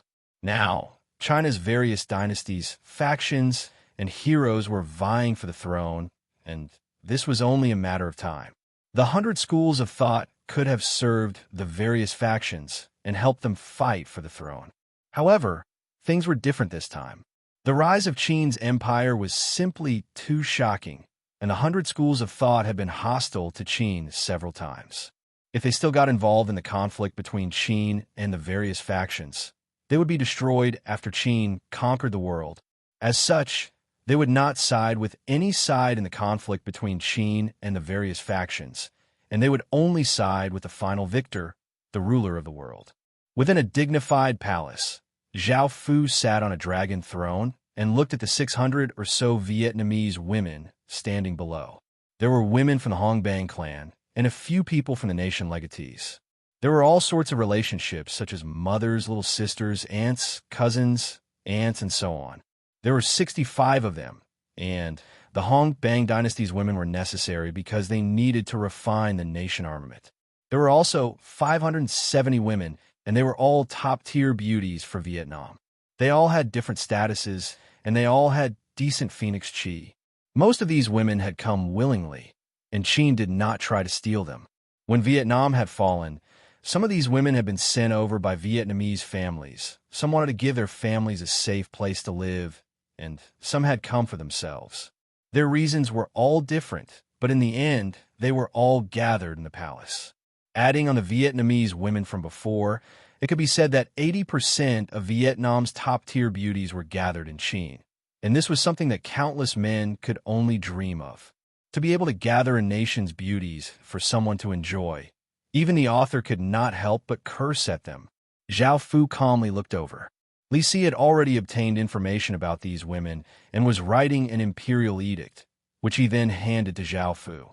Zhao Fu took out the Qin seal and pressed it against the imperial edict, causing the imperial edict to be imbued with the power of the Qin Empire. The Qin seal was the royal seal of Qin, and it controlled all of Qin's power. Before, Zhao Fu had used the imperial ruler's seal in place of the imperial ruler's seal, but he did not need it anymore. After all, the imperial ruler's seal was China's clan armament, and it was not very suitable. Now, it was not as easy to confer titles on these women. After all, they had established a kingdom, and even Zhao Fu had to follow some rules and regulations. Li Si stood beside Zhao Fu and read out the women's names before the imperial edict in his hand turned into rays of black light that entered the women's bodies. Immediately, a massive wave of phoenix chi flowed out like a fountain, giving off massive sounds. Zhao Fu was quite surprised at how massive this phoenix chi was. Countless traces of phoenix chi were drawn out by a formless energy and floated out of the palace. Scree! A massive aura exploded out, shaking the heavens and earth. Clouds swirled, and the heavens and earth dimmed as a phoenix's cry sounded throughout all of Qin. Sensing those shocking ripples, the golden dragon said, "The Emperor Phoenix statue has reached the level of a nation armament, and it's about to show its true power." Hearing this, Zhao Fu felt quite surprised and delighted because even the golden dragon had been shocked by the Emperor Phoenix statue's abilities. If it was given enough phoenix chi, it could even surpass a clan armament's power. After coming out of the palace, Zhao Fu looked up at the 1,000-meter wide golden phoenix in the sky. It elegantly flew about with countless birds around it, and it gave off a golden aura that dyed the entire sky gold. Chapter 881. All of Qin's subjects felt a wave of energy descend upon them, and their injuries gradually became better. Their bodies seemed to become more lively than before. All of Qin's fate became purer, and a massive amount of Qin's fate seemed to have been stabilized by some sort of energy. It felt more solid than before, and it would not dissipate or leak out easily. This was most likely the effect of Phoenix Qi. Phoenix Qi was something that stabilized the foundation of an empire.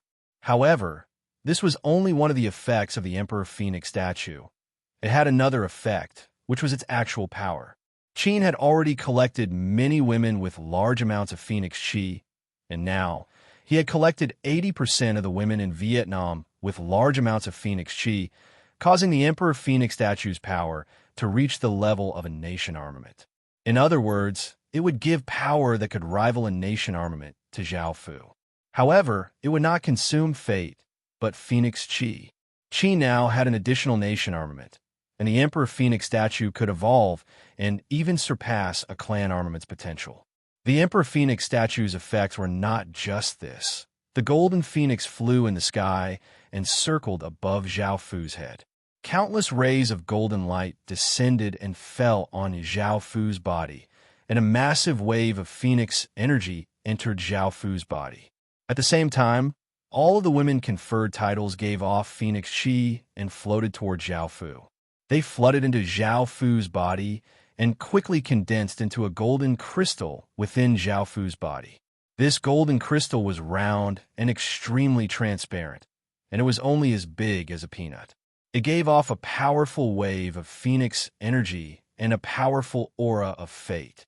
Following this, the abnormal signs gradually disappeared, and the golden phoenix turned back into the Emperor Phoenix statue and stood on the Heaven Prayer platform.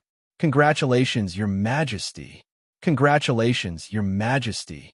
Seeing this, everyone understood that this was a good thing, so they all congratulated Zhao Fu and showed their sincerity towards him.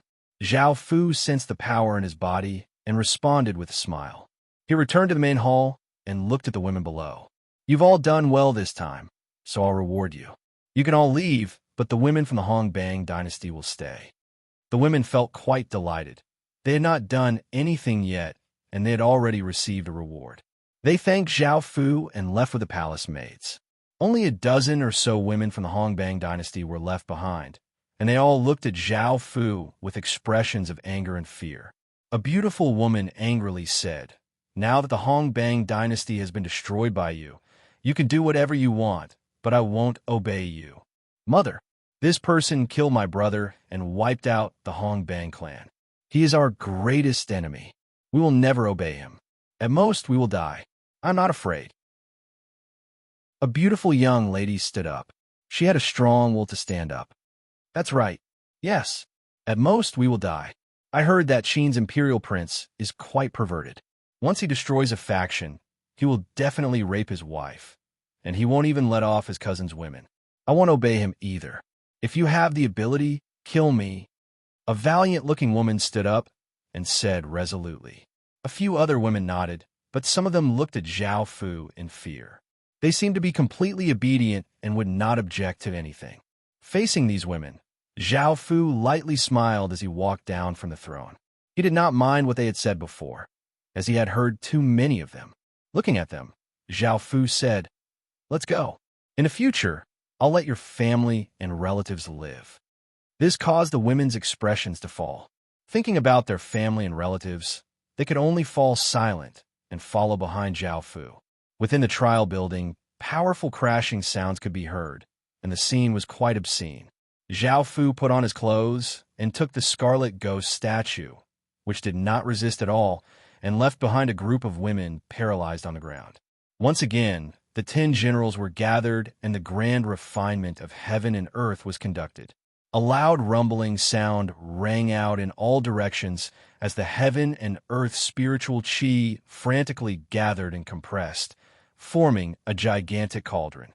A formless flame ignited and began to refine the crimson ghost statue. The 100,000 Vietnamese indigenous residents were already prepared, and they all knelt on the ground and shouted that they were willing to serve Qin subjects and serve the Qin Empire. All of the scarlet ghost statue's aura was burned away by the formless flame, and Qin's fate madly flowed in. The scarlet ghost statue devoured countless traces of Qin's fate. Boom! A massive explosion sounded out as the massive cauldron in the sky turned into spirit Qi and dissipated. A statue, giving off a blood-red light, appeared in the sky, giving off an incredibly powerful aura. The scarlet ghost statue's appearance did not change much and was still the same as before. However, it no longer gave off a blood-red light, but a blood-red light. The scarlet ghost statue looked even more ferocious and gave off a murderous and evil aura. The statue slowly descended, and Zhao Fu caught it.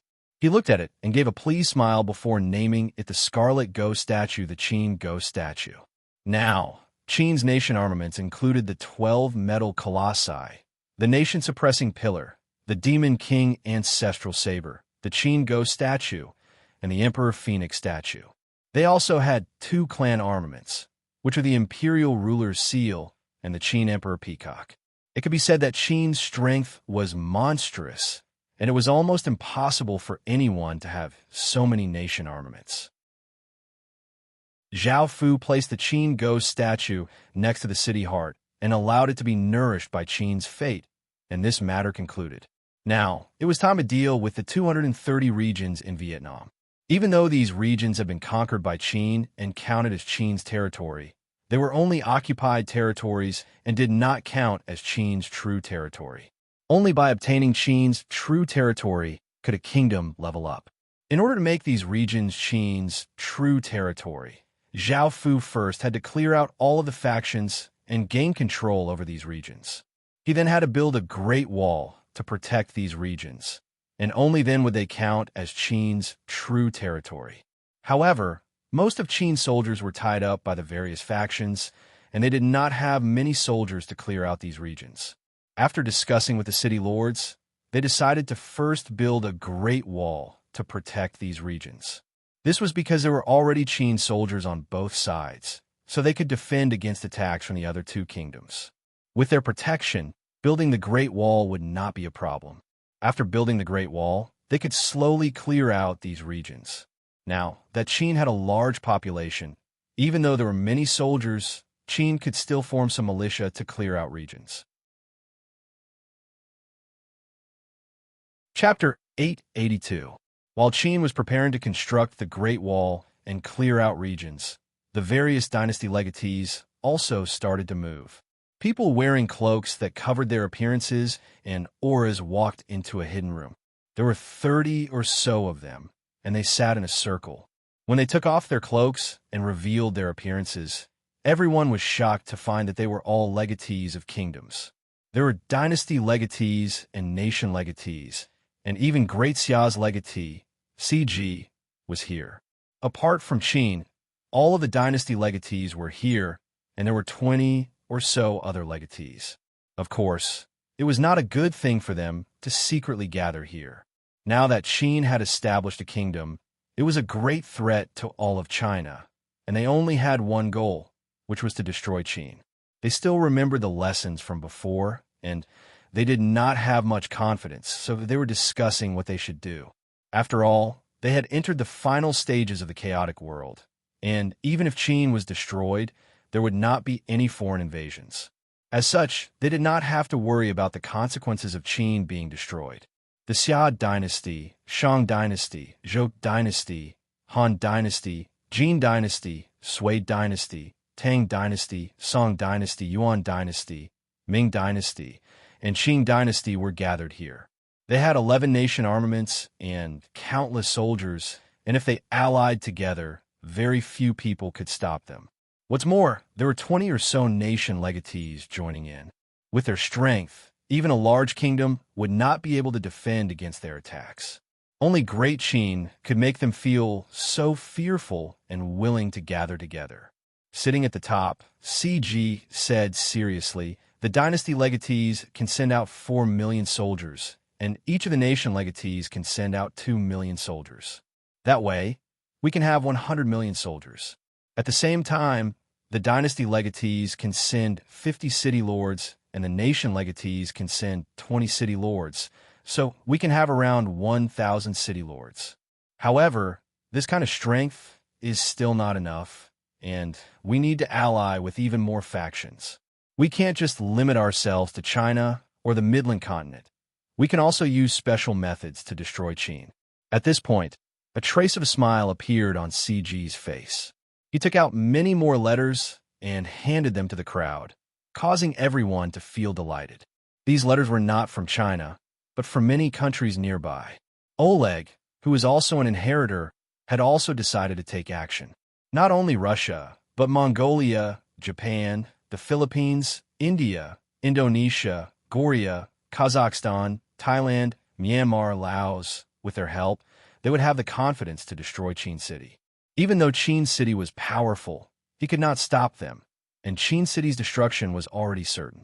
After all, if they allied together, not only would they have a terrifying military force, but they would also have 20 or so nation armaments. In front of them, Qin was still a little weak. Qin's threat was too great, which made them feel uneasy.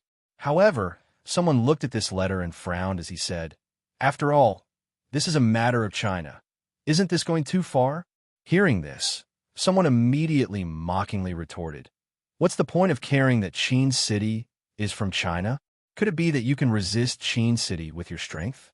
Only by allying together and using any means necessary will you be able to destroy Qin City. Otherwise, you'll be destroyed by Qin City. Do you want to be destroyed by Qin City?" Hearing this, the person who had been speaking sighed and did not say anything else. At that moment, the entire Midland continent fell silent, as if a storm was brewing. This feeling of danger and suppression caused countless ordinary people to feel something, and they could not help but look towards Qin City. A storm was about to arrive. "Suja, what business do you have with me?" A cheerful-looking woman with a seductive figure sweetly smiled as she looked at the handsome-looking young man in front of her. The handsome-looking young man was called Suja, and he was the legatee of a large family. He was quite talented and handsome, so he was naturally liked by countless women.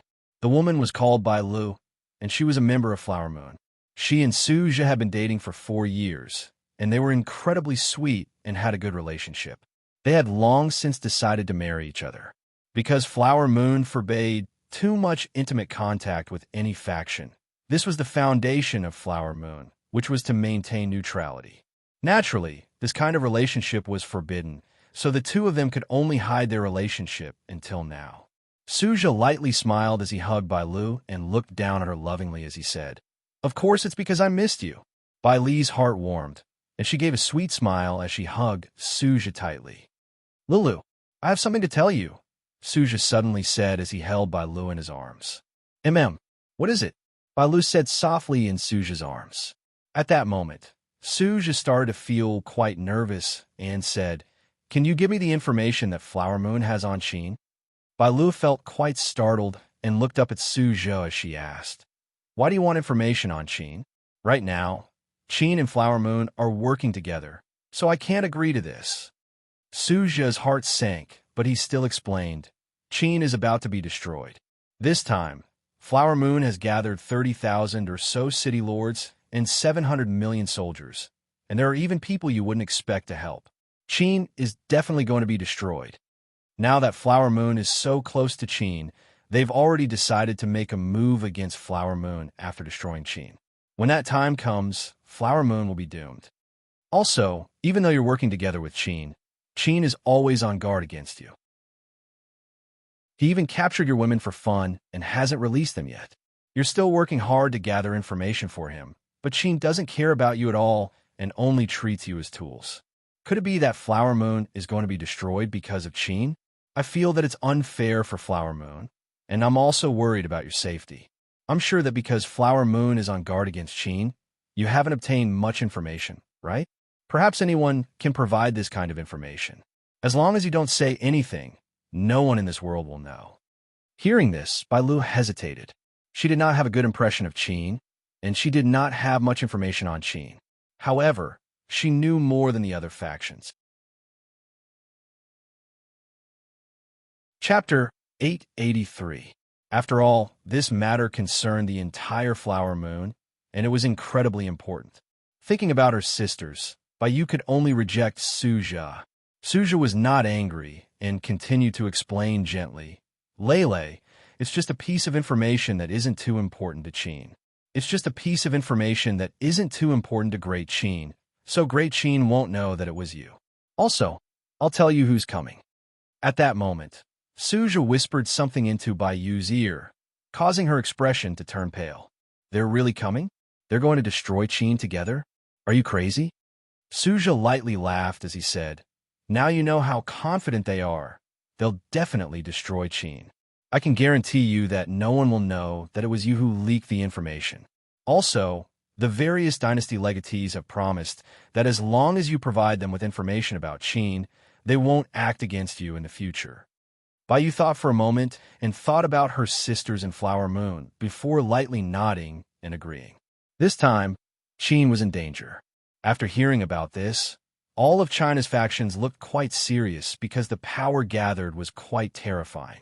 With Qin's power, it would be very difficult for him to resist, and they did not even have the right to resist. If I had known this would happen, I would not have sided with Qin. Those people were simply too shameless, gathering so many people to attack Qin. How could Qin resist? Many of the factions that had sided with Qin regretted their decision.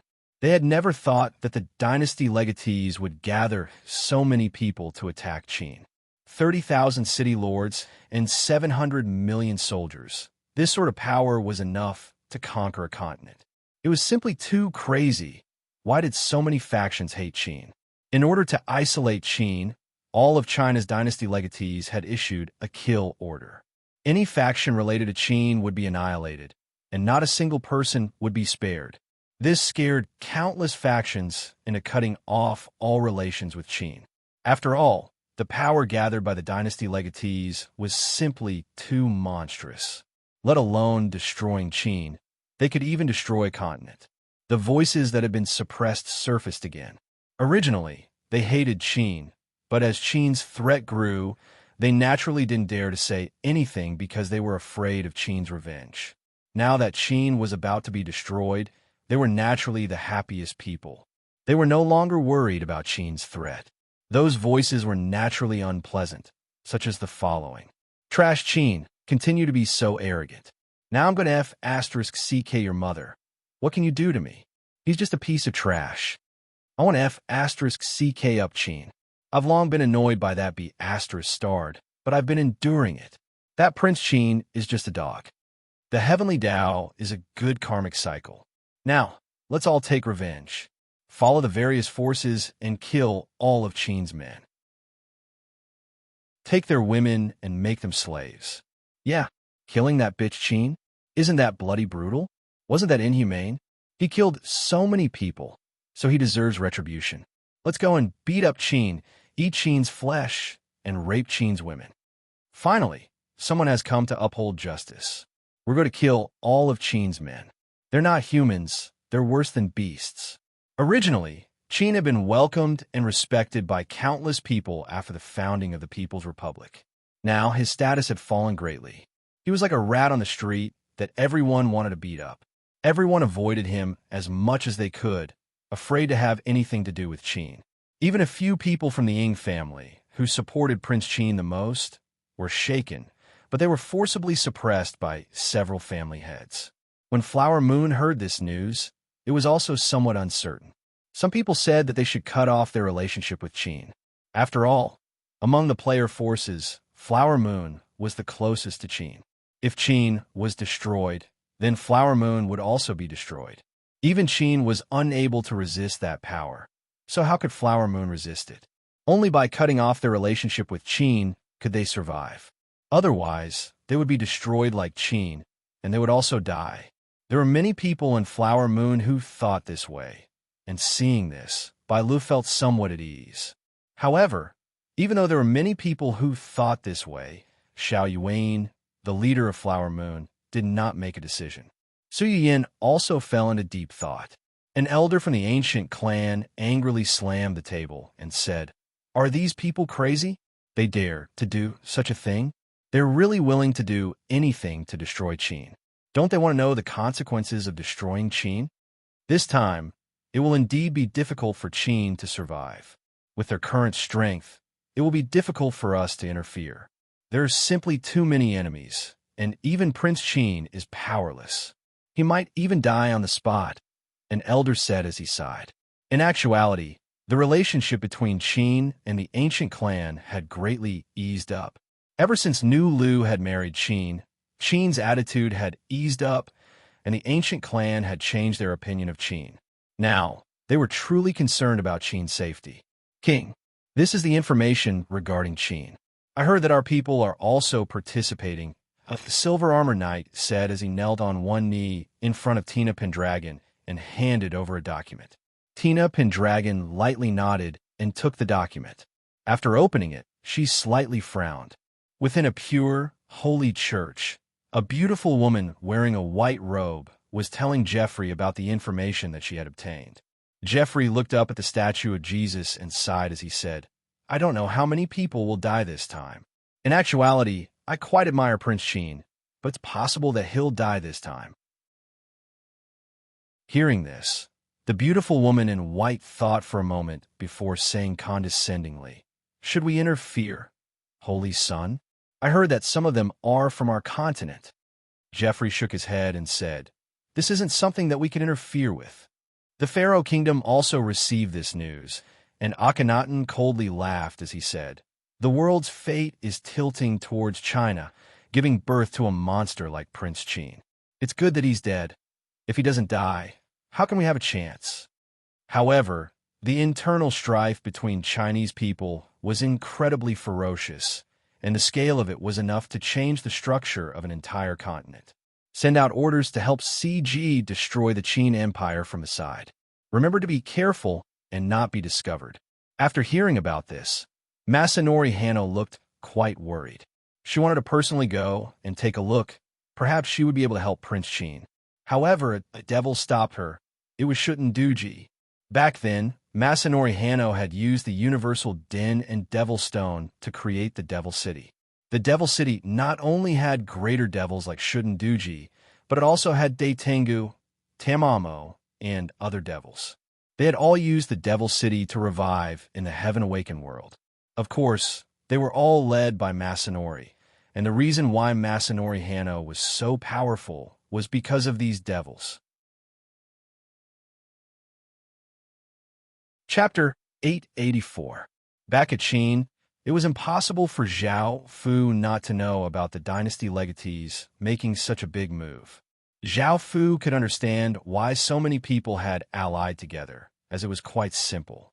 Qin was simply too powerful, and if they could not defeat him by themselves, they would naturally call for help. They could not just foolishly fight by themselves, as that would be seeking death. In the real world, this was quite normal. If they could not defeat him, they would call for help. Who would seek death knowing that they could not defeat him? Or would they just wait for others to kill them? Anyone in their right mind would not choose to seek death, so they would definitely ally with others. This sort of alliance was quite common in the real world, so there was no need to give examples. The reason why they had allied together was because Qin was too great of a threat, while none of them were as dangerous as Qin. If they were, they would not be attacking Qin. This meant that being too powerful was equivalent to being a threat. They were not as powerful as Zhao Fu, so they naturally would not be surrounded like this, nor would they encounter something like Qin. For example, the Devil Horn Empire outside of the Legacy Land had been suppressed by many worlds. If one was weak, the threat would not be as great, and that person would ally with one to kill one. There was naturally no need to ally with others. Zhao Fu naturally understood this, so he had always been on guard against alliances. Moreover, Qin could not stop developing just because he was afraid of alliances, right? That would not do. If he did not develop, others would develop. Zhao Fu did not want to be the weaker side, so even though there were many problems, Qin still had to develop as much as he could. After all, being weak meant humiliation and powerlessness. Facing the ferocious attacks of the various dynasty legatees, Zhao Fu and his subordinates discussed how to defend against so many soldiers. However, the ordinary players who were afraid of death could only make a few ruckus and did not dare to attack. Even if they did, they would hide in the back. As such, Great Qin was mainly facing indigenous residents, so the reality talismans could not threaten them at all. Their attack was quite a crisis for Qin, and Zhao Fu's expression became quite serious. He had to deal with this matter properly. In actuality, Qin had long since planned to devour all of Vietnam. That way, the Qin Empire would become a level 7 barony kingdom, and they would make a move on the nearby system factions. After taking over those 1,000 regions, the Qin Empire would become a Marquette kingdom.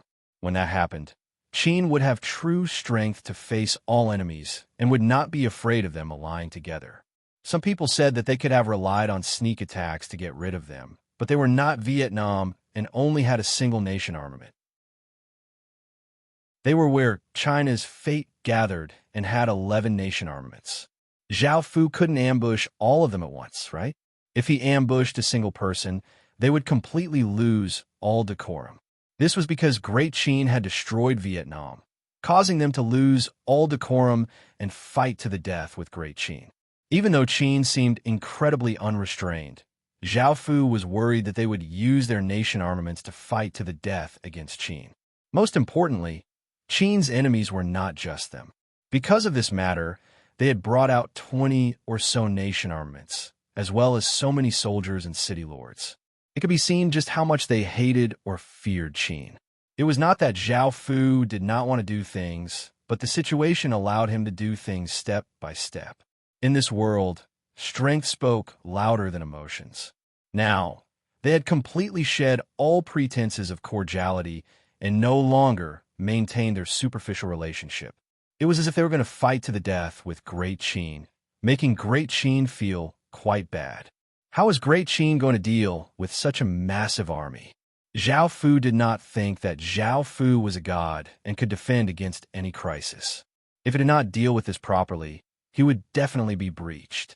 Even though he had the Sky Desolation Azure Dragon's promise, it only guaranteed that Qin's foundation would not be destroyed. In other words, even if all of Qin's people died, as long as Qin City was not destroyed, the Sky Desolation Azure Dragon would not act at all. If all of Qin's people died and only Qin City remained, the Qin Empire would be finished. Facing this massive crisis, Zhao Fu discussed with his subordinates. The first was the sealed 8 aquatic beast kings. With their power, they would definitely be of great help, and whether or not they submitted, Zhao Fu had to use them. Zhao Fu's subordinates had already arrived. Otherwise, it would be very difficult for Qin City to defend. It would be best if they submitted, but if they were unwilling, Zhao Fu could only use the Golden Dragon's method to wipe out their wills and turn them into puppets. However, they would lose their potential to develop in the future. However, at a time like this, Zhao Fu had no choice but to use special methods. After the meeting, Zhao Fu planned to leave the Qin Imperial Palace. However, when he passed by a courtyard, a woman in her 20s who was dressed in green and had sword-like eyebrows suddenly called out, "Wait!" Hearing this, Zhao Fu stopped and turned to look at the woman and the people next to her. When Zhao Fu had passed by, he had heard them talking and laughing, but because he was busy, Zhao Fu did not care. "How dare you? How dare you speak to His Majesty like this?" At that moment, the minister next to Zhao Fu started to loudly berate the woman. The green-clothed woman came back to her senses and bowed to Zhao Fu as she said, "This concubine, Gong Sun Zhu, greets your majesty." The women next to her started to feel nervous and also bowed to Zhao Fu.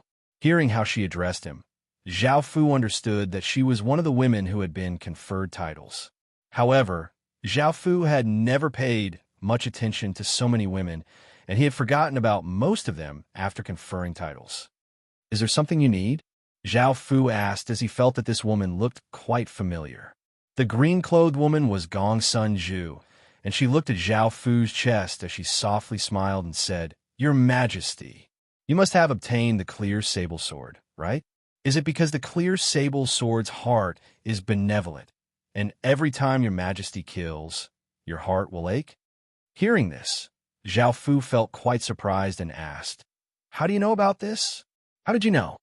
Gong Sun Zhu explained in a clear and melodious voice, This concubine is from the Gongsun family, and this sword has been with the Gongsun family for many years, so I naturally know about this sword.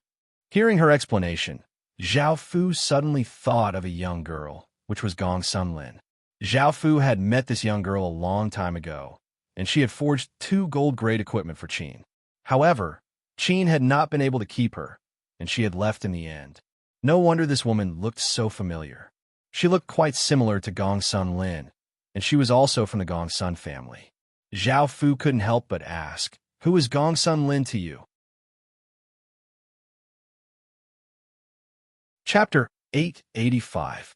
In the end, the 3 aquatic beast kings were unable to endure the immense pain and were willing to submit to Zhao Fu. Zhao Fu coldly harumphed.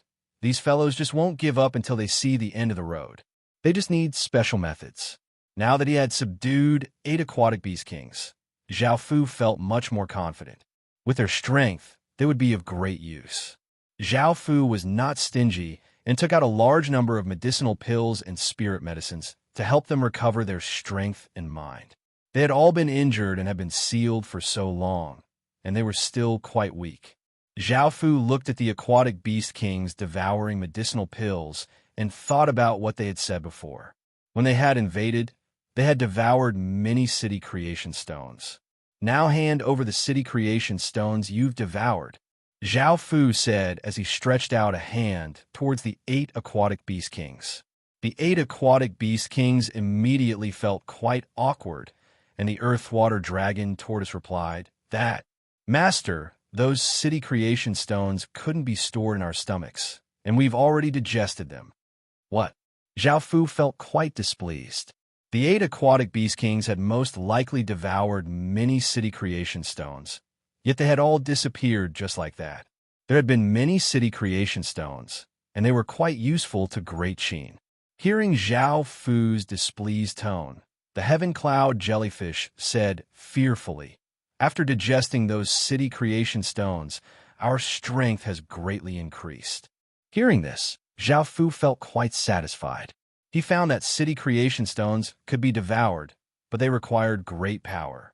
He thought about how he had fused city lord seals into beast bodies. After madly eating, the 8 aquatic beast kings started to recover their strength. Zhao Fu took out 8 spirit pet rings that he had prepared for them and put them away. Otherwise, bringing them back to Great Qin would be too eye-catching. The various armies were gathering towards Great Qin, and Great Qin was also making preparations to deal with this crisis. On September 13th, the sky was filled with an austere aura, and an icy coldness seeped into people's hearts. The entire world's gazes were focused on Great Qin, and on that day, a massive battle had erupted. The 800 million allied army gave off a massive aura that shook the northern side of the Midland continent. All creatures felt incredibly terrified under this aura, and their bodies instinctively trembled. Facing such a massive power, even godly spirits' expressions fell. The wind was chaotic, and the clouds were scattered. The massive aura caused the winds and clouds to howl, and a massive flood fearlessly flowed towards Great Qin. Everyone felt immense confidence as they proudly raised their heads. In their eyes, Great Qin was already a dead man. It was not just people from China who had gathered here. There were people from other continents as well. With so many people and so many nation armaments, they would definitely be able to kill Great Qin's legatee and slaughter the entire Great Qin Empire. Zhao Fu brought his subordinates to the top of the Great Wall and looked at the massive army with a serious expression. There were more people than before.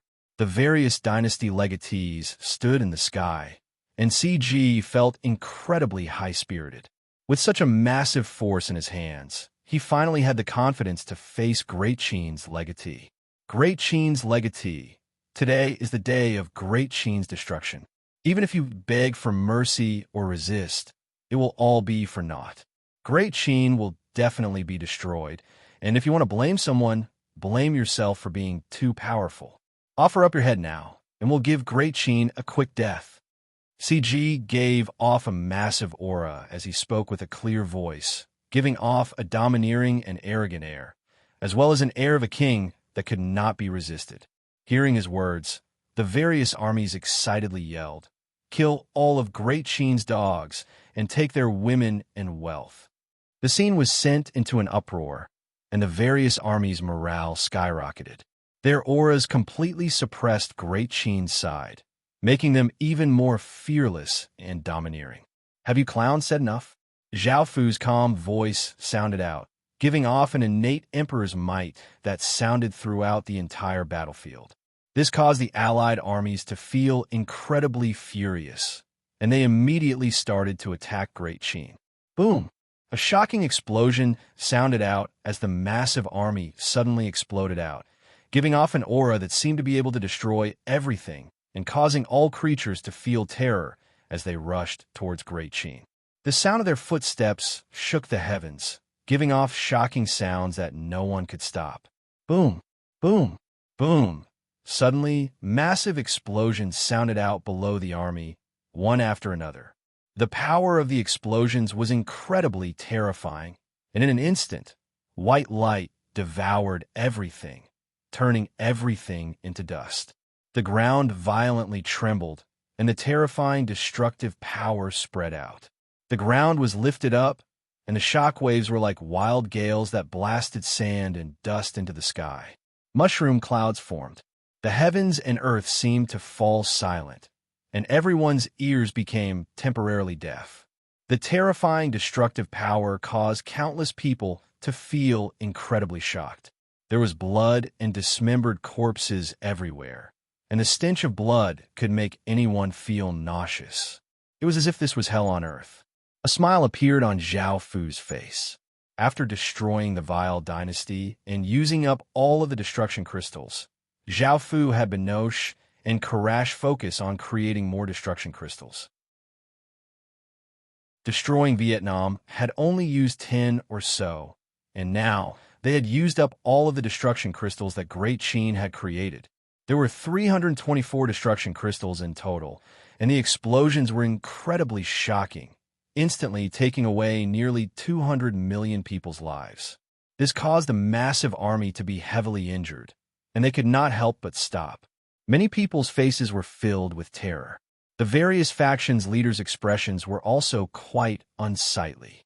In just an instant, a quarter of their forces had been killed, and the city lords could not be careless anymore. They exploded out with terrifying power, causing the heavens and earth to dim as they charged towards Great Sheen. 30,000 city lords was enough to destroy Great Sheen. The soldiers below reorganized themselves and roared as they charged towards Great Sheen.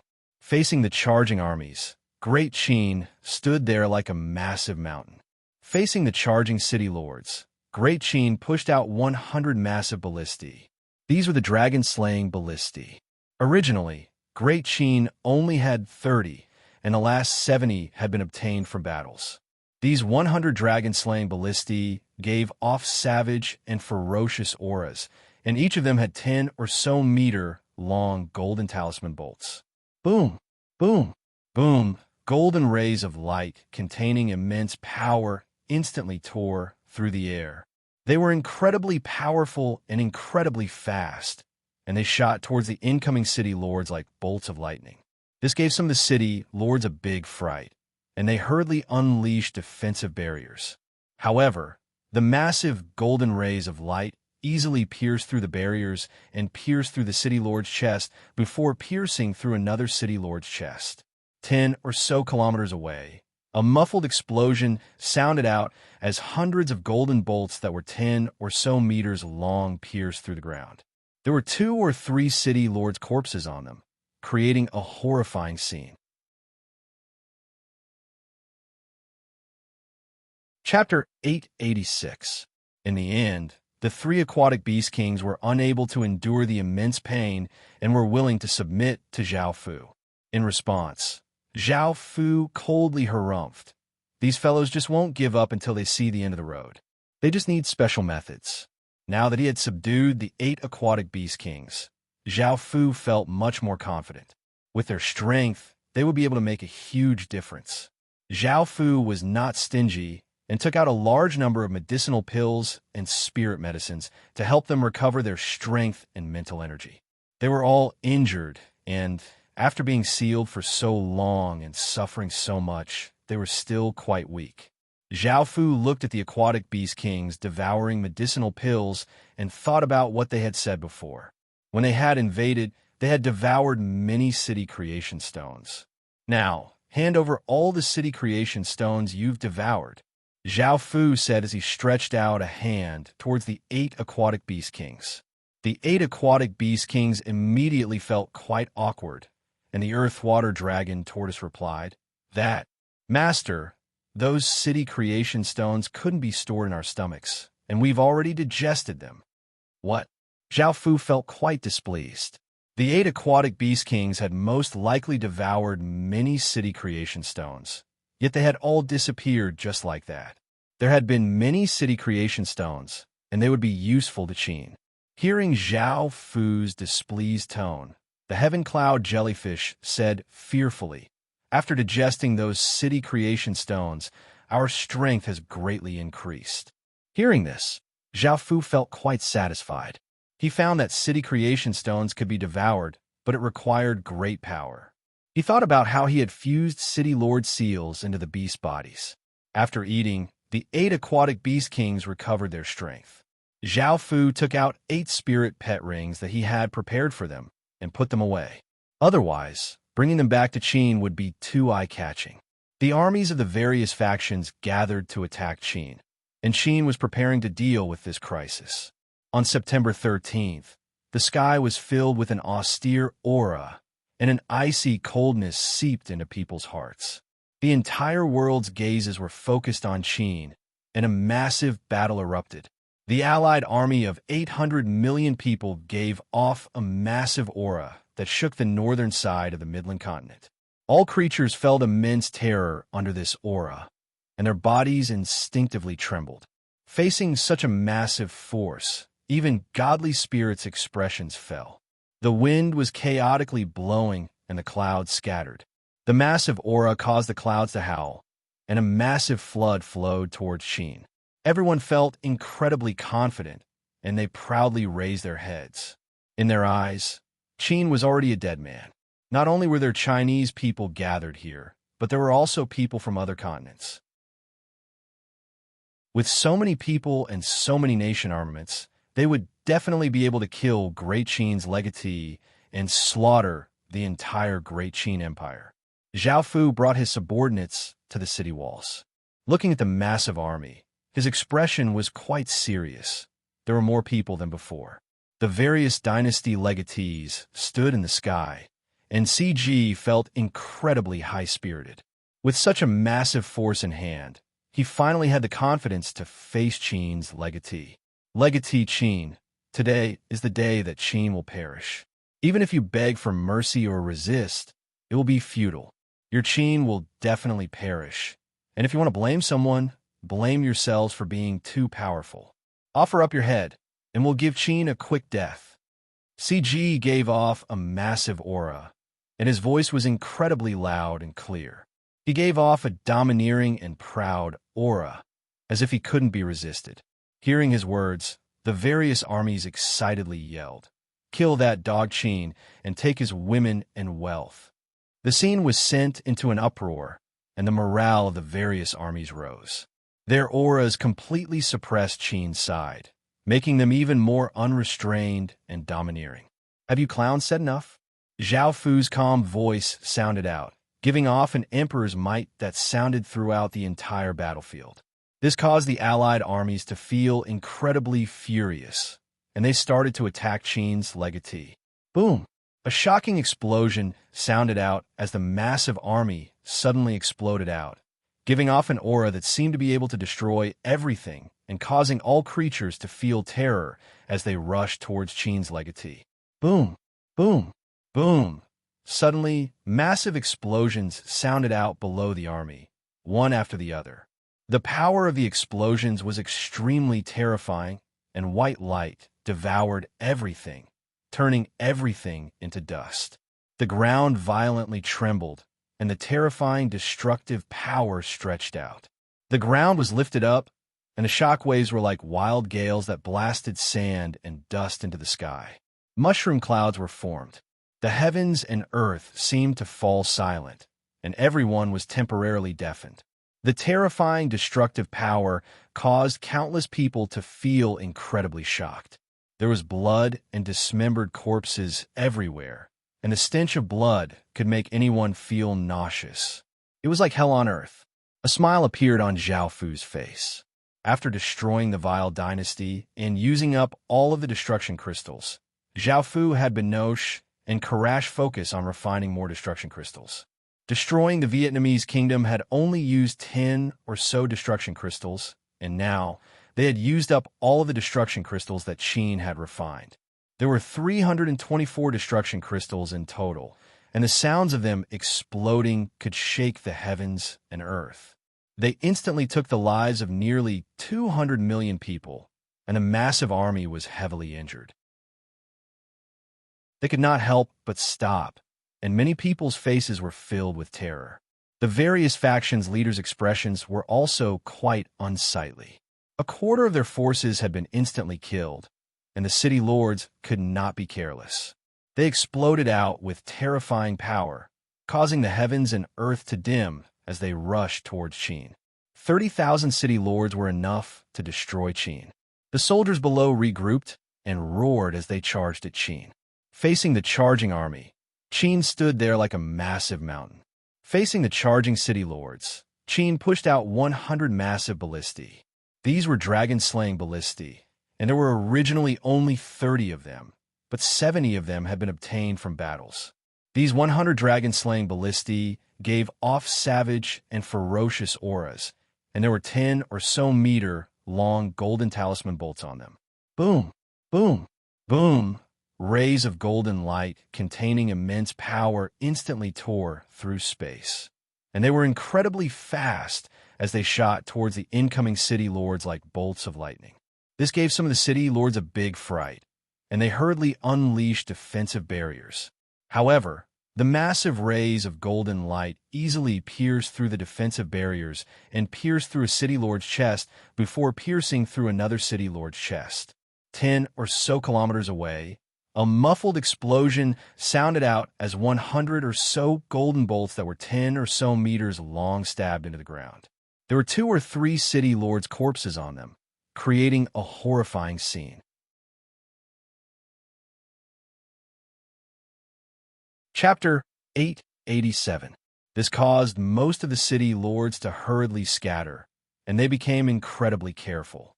These arrows were simply too terrifying and could easily kill city lords.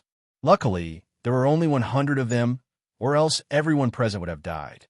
However, only 200 or 300 city lords had died, which was not much to the 30,000 city lords. Because of the deaths, the other city lords continued to charge forwards with killing intent. Roar! Roar! Roar! Dragons' roars sounded out as wyverns appeared, bringing with them massive, icy blasts and flames. There were 2,500 of them, and most of them were 150 meters long and gave off powerful dragon's might. They opened their massive mouths and breathed out icy blasts and flames. The city lords at the front did not expect so many wyverns to suddenly appear. The 1,000 or so city lords at the front were attacked by the 2,500 wyverns, and 600 or 700 of them were burned to death or frozen to death. The remaining city lords were also heavily injured. How did Qin have so many wyverns? What's more, all of their auras were so powerful. Everyone felt quite shocked that so many wyverns had suddenly appeared. Roar! Roar! Roar! 1,000 giants wearing heavy armor and holding heavy weapons appeared, giving off a berserk and murderous aura. They leapt into the sky and swung their massive weapons, crushing the injured city lords who had just escaped from the wyverns' attacks in a meat paste. What kind of monsters were these? Sensing these giants' auras, everyone felt as if they had fallen into icy water. These 1,000 giants were naturally corpse soul commanders, just like the 2,500 wyverns. They had fused with city lord seals and were incredibly powerful. Before, Zhao Fu had fused with the 3,500 city lord seals that he had obtained. No matter if it was the Corp Soul Commanders or the Wyverns, this was the first time they had appeared as Qin, and they were incredibly powerful. Now that 1,400 city lords had died, the other city lords felt a chill in their hearts. 1,400 city lords were enough to rule over a territory, and yet they had died just like that. However, they still had 28,000 or so city lords, so they had a great advantage. As such, they continued to charge at Qin. Boom, boom, boom.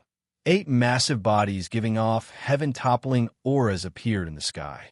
The massive might seemed corporeal, and all of the city lords felt their bodies sink. The air seemed to freeze, and countless people felt terror. CG's expression was quite unsightly. The 8 aquatic beast kings that dominated the fish-scale world had been subdued by Zhao Fu, and they seemed to be even more powerful than before. The thousands of city lords that rushed up were instantly sent flying by the 8 aquatic beast kings' explosive power. If they had to face the aquatic beast kings by themselves, they would have been instantly killed. The city lords could only join together to resist these 8 aquatic beast kings. However, CG's expression did not change much because he had countless city lords under his command. He immediately used 8,000 or so city lords to suppress the 8 aquatic beast kings. Moreover, some of the city lords were sent to deal with Great Qin's wyverns and giants. They still held a great advantage, but the situation suddenly changed. Massive waves of eerie, gray fog rushed towards the city lords, causing their expressions to fall. They had obtained a lot of information about Great Qin and understood that the dark ghost world that Great Qin had unleashed contained powerful illusions. As such, they immediately retreated, but gray fog flooded out from all directions, surrounding them. In an instant, thousands of city lords once again lost contact with each other. 200 ghost illusionists appeared from all directions, and 100 ghost summoners acted. Massive amounts of ghostly chi flowed out of the ground as 10 or so meter tall ghosts were summoned and charged into the ghost-filled region. These ghosts all had power comparable to city lords, and the dark ghost world's effects were quite weak against ghosts. The gray fog was definitely their home ground. Pained cries sounded out from within the gray fog, and there were also sounds of battle. It seemed that the city lords still had some fighting power. However, out of the 28,000 or so city lords, more than half of them had been pinned down or slaughtered, and the 100 dragon-slaying ballistae continuously shot down the city lords who had fallen behind. Qin's various methods caused the countless factions to feel quite shocked. However, even though they only had half of their city lords left, they still had a great advantage. The various dynasty legatees did not continue to watch and exploded out with terrifying power as they rushed at Qin, and the remaining city lords also rushed at Qin. City Lord Qin's 8,000 city lords, which included the ministers and generals, also exploded out with powerful auras as they met the attacking city lords, and the two sides started to fight. Zhao Fu faced the attacks of 22 dynasty legatees by himself, and the power of both sides clashed in the sky. Explosions sounded out in all directions, and the terrifying shockwaves caused the heavens and earth to dim, sand and rocks to fly, and trees to sway. The soldiers below also charged at Qin, and at that moment, terrifying auras once again rose up from beneath the ground. Flames flashed in some places, and the ground was turned into lava by the heat. The countless soldiers did not even have time to cry out before they were burned into dust. In some places, the ground suddenly turned into sand, and the soldiers' bodies also turned into sand, dying in terror.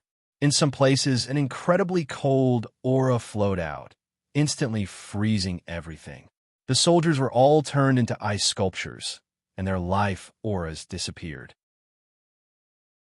In some places, the ground exploded out with countless bolts of lightning, and the soldiers within were all turned into charcoal. This was the power of the disaster pearls, and even though there were not many of them, they were incredibly powerful. They covered dozens of kilometers, and they once again reduced the number of soldiers by 100 million. Boom, boom, 10 black pillars of light shot into the sky, and countless traces of deathly aura madly gathered, forming a massive vortex in the sky. A black magic formation filled with deathly aura appeared, and the 10 disaster cavalrymen started to cast undead disaster. Roar! Roar! Roar! Terrifying roars sounded out in all directions as a massive undead aura flowed out, causing the surrounding temperature to plummet. 5 million undead creatures led tens of millions of skeletons as they attacked the army from the other side. These 5 million undead creatures were the aquatic beast corpses that Zhao Fu had collected, and they were finally put to use. Although the 5 million undead aquatic beasts were relatively small in number, when they charged forward, no one could stop them. Countless people were either sent flying or crushed into meat paste. Qin Empire's army, hear my orders. Sword Mountain Corps, hear my orders. Fire Corps, hear my orders. Loud shouts sounded out as the soldiers of the various corps quickly gathered together and shouted, "Military aura formation! Roar!"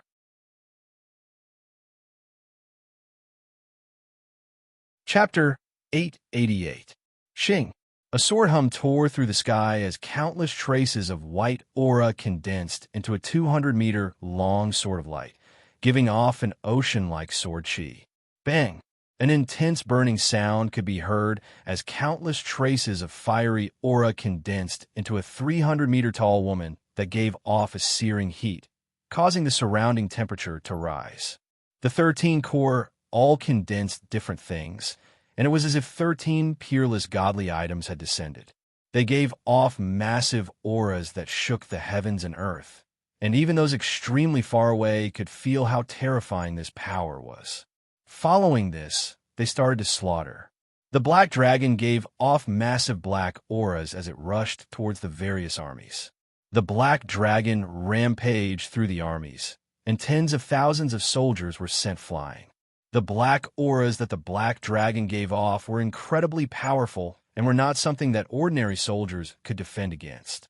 The massive Sword of Light gave off massive sword chi and shot into the army like a ray of light. In just an instant, hundreds of thousands of soldiers had been soundlessly sliced into countless pieces. Fire Woman, who gave off massive flames, also flew towards the army.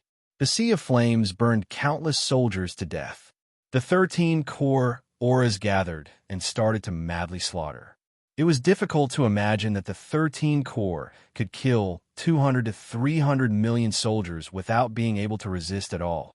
At that moment, Qin's other soldiers pushed out ballistae, and the soldiers drew their bows and started to attack the soldiers near the Great Walls. Occasionally, ordinary talisman bolts would shoot out.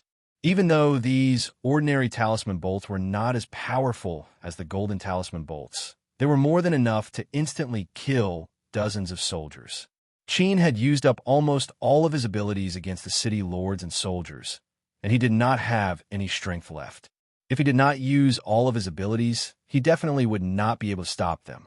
This was Qin's true strength, and it caused countless factions to feel incredibly shocked. They could not imagine that with so many city lords and soldiers, they would not be able to gain an advantage against Qin at all, and they were even at a disadvantage. Boom! A massive explosion sounded out as Zhao Fu slashed out with his sword, sending out a massive storm of deathly aura, forcing back the 20 or so people surrounding him. Everyone felt quite shocked at Prince Qin's power. With just a single royal seal, he was able to suppress 20 or so of them. Seeing the number of casualties increasing, CG understood that if this continued, their side would lose sooner or later. Everyone, quickly use your nation armament's power, or else we won't be able to kill Prince Qin. CG yelled. Boom! CG was the first to explode out with a powerful aura as he circulated his fate and unleashed the true power of his nation armament. A boundless might spread out as 9 massive bronze cauldrons appeared in the sky, giving off a power that seemed to be able to suppress all worlds. Boom! Another massive explosion sounded out as a world-shaking power suddenly appeared. A tall and luxurious ancient building slowly appeared in the sky, and it was covered by countless rays of starlight and gave off a boundless, mysterious aura. Boom! A massive explosion once again sounded out as a shocking power exploded out. A wordless stone steel appeared in the sky, giving off the aura of a godly spirit descending, causing all living things to tremble. Boom! A massive explosion sounded out as a terrifying and peerless power suddenly appeared in the world. A crimson sword slowly appeared in the sky, dyeing the entire sky red and giving off a terrifying sword aura that seemed to be able to slay dragons. The 11 nation armaments exploded out with their full power, giving off a heaven-toppling aura that tore through the heavens. The weather seemed to change, and the sun and moon seemed to dim. The entire human world felt these terrifying ripples, and they could not help but feel terror as their bodies trembled. Almost everyone in the human world knew about this massive battle. Sensing these massive ripples, one could imagine how intense and terrifying the battle was. The various factions felt that Prince Qin might truly lose. No one could resist the power of 11 nation armaments, and there were still 10 or so nation armaments that had not been used yet. How could Prince Qin fight? In actuality, only the legatees of China's 11 dynasty legatees unleashed their full power. The legatees of the other dynasty legatees only used a bit of their nation armament's power and did not plan to use their full power.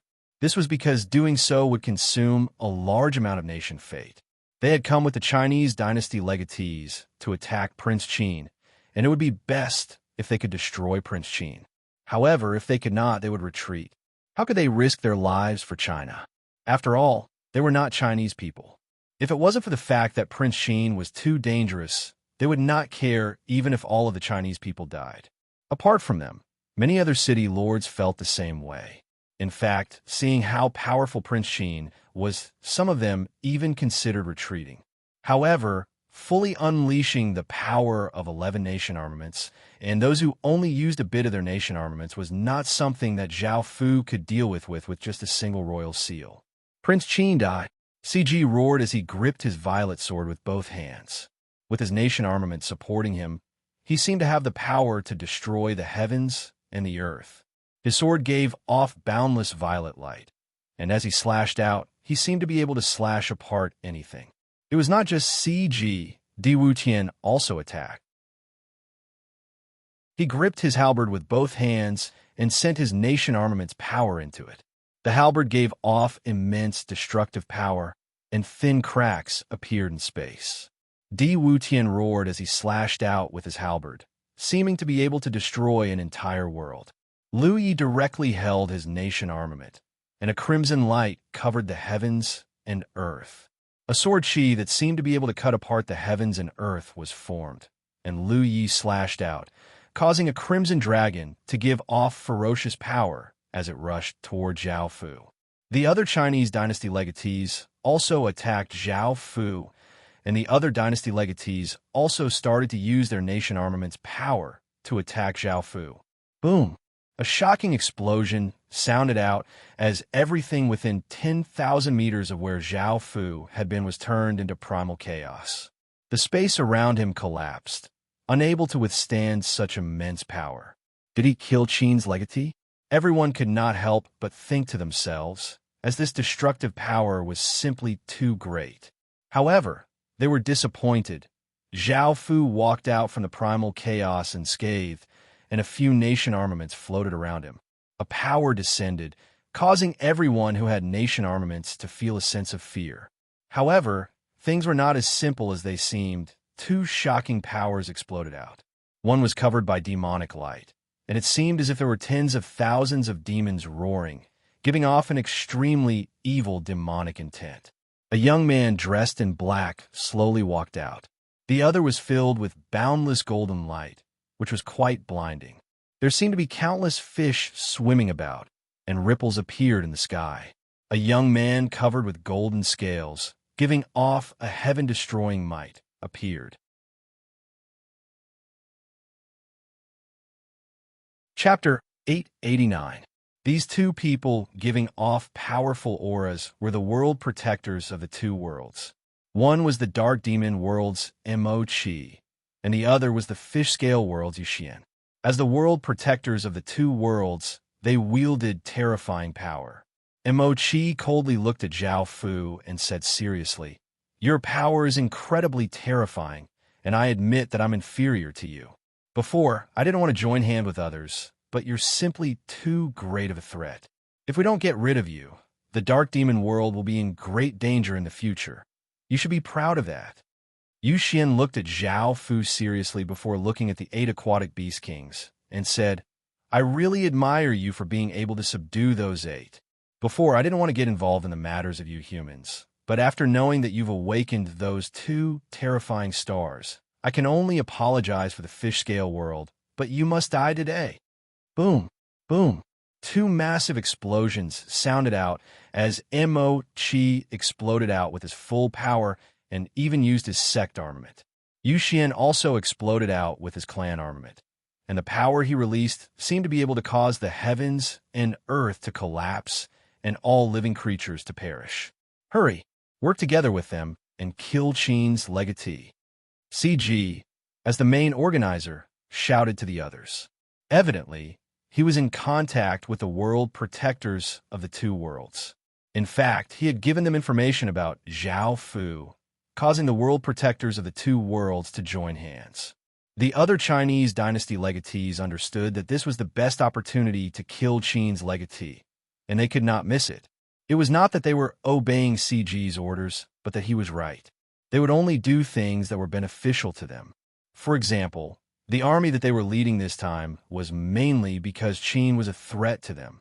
This did not refer to the various dynasty legatees or nation legatees, but most of the factions in the Midland continent. They were willing to join because they wanted to destroy Qin's legatee and get rid of his greatest threat. It was not that Huaxia had great appeal, but that they had a common goal to eliminate. Besides, they had a huge advantage in the beginning, so they were willing to attack Qin. Without a huge advantage, how could they get involved in this mess? They started to act for their own interests and goals, and their minds were not very unified. They had said before that it was difficult for them to kill Qin, seeing how powerful Qin was, and they would suffer a lot of losses, so they already had the idea of escaping. China's various dynasty legatees raised their nation armaments and gave off heaven-shaking power as they attacked towards Qin's legatee. The other dynasty legatees' expressions were quite unsightly, but they did not act. If they could not unleash the full power of their nation armaments, they would die if they charged up. This was not a battle they could participate in. More importantly, the other 2 world protectors felt that the Chinese people had gone crazy. They had actually joined forces with the other 2 world protectors to kill the human world protectors. Even though they viewed Qin with enmity and did not trust Qin, they felt that Qin was too great of a threat. However, at least Qin was still a human, while the other 2 world protectors posed a greater threat, so they did not trust them. If they were defeated by Qin, they would at least be able to become his subjects. However, if they were defeated by the other 2 world protectors, they would become slaves and die. The fish-scale world's attempt to drown all Chinese people was the best proof of this. The dynasty legatees looked at each other and felt that it was best if they did not participate. Firstly, they would consume too much fate, and secondly, they were afraid that after Qin's legatee was killed, the other 2 world protectors would act against them. If that happened, who could stop them? The other dynasty legatees turned into rays of light and left, not planning to participate in this matter. Mo-Chi, Yu Xian, and the other Chinese dynasty legatees did not have time to worry about them. They focused on attacking Qin's legatee. Facing his attacks, if they were not careful, they could die. On September 17th, the battle concluded. It had lasted for 4 days, and this battle was incredibly terrifying. It was definitely the most shocking battle that had ever happened in the human world, and no other battle could compare to it. That power caused the heavens and earth to collapse and clouds to swirl. The sun and moon dimmed, the stars dimmed, mountains and rivers disappeared, and all life was lost. 10 or so regions seemed to have been forcefully wiped out, turning everything into a wasteland. All life disappeared, and it was like the end of the world. The remnant aura of destruction caused countless people to feel incredibly terrified. The final outcome of the battle was that the two world protectors were heavily injured and on the verge of death, and the Dark Demon world and Yuxian world were shaken. The legatees of China's 11 dynasties, the Shang dynasty, the Jin dynasty, the Sui dynasty, the Song dynasty, and the Qin dynasty, had all died.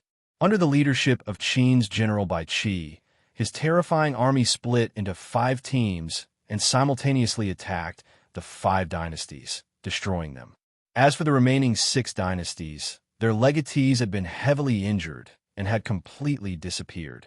It was impossible to find where they were, and they had most likely migrated en masse. The results of this battle were that 400 million soldiers had died, another 400 million soldiers had escaped, 7,000 city lords had died, and 23,000 city lords had escaped. These city lords had come from different factions, kingdoms, and continents, and it was impossible for them to be united.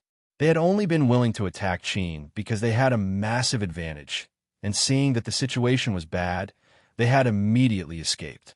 No one was willing to give up their lives. On the other hand, Great Qin's casualties amounted to 6 million soldiers. In the end, the generals had taken down 5 million dynasty legatees, and 300 city lords had died. Great Qin's most important person, who was at the center of this apocalyptic battle, had most likely died as well. This battle had shaken the 3 worlds, and none of China's people had expected that Qin would be able to defend in the end. They had never thought that the other 2 worlds' world protectors would suddenly descend and work together with China's dynasty legatees to kill Qin's legatee. 400 million soldiers and 7,000 city lords had died, and this was the first time that the human world had suffered such a great loss apart from the world wars. All of China's factions had suffered great losses, and the final outcome of the battle was that China's 5 dynasties had been destroyed. This time, Great Qin's true strength had been revealed to the world. Whether it was the 8 terrifying aquatic beast kings, the countless wyverns, the terrifying giants, the ballistae that had insta-killed city lords, the destruction crystals, and the various disaster pearls, all of them had been revealed.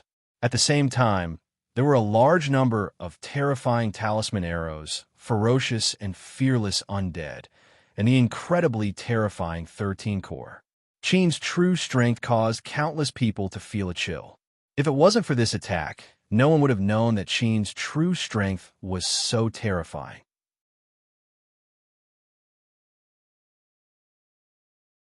Chapter 890. One side was happy, while the other side was sad.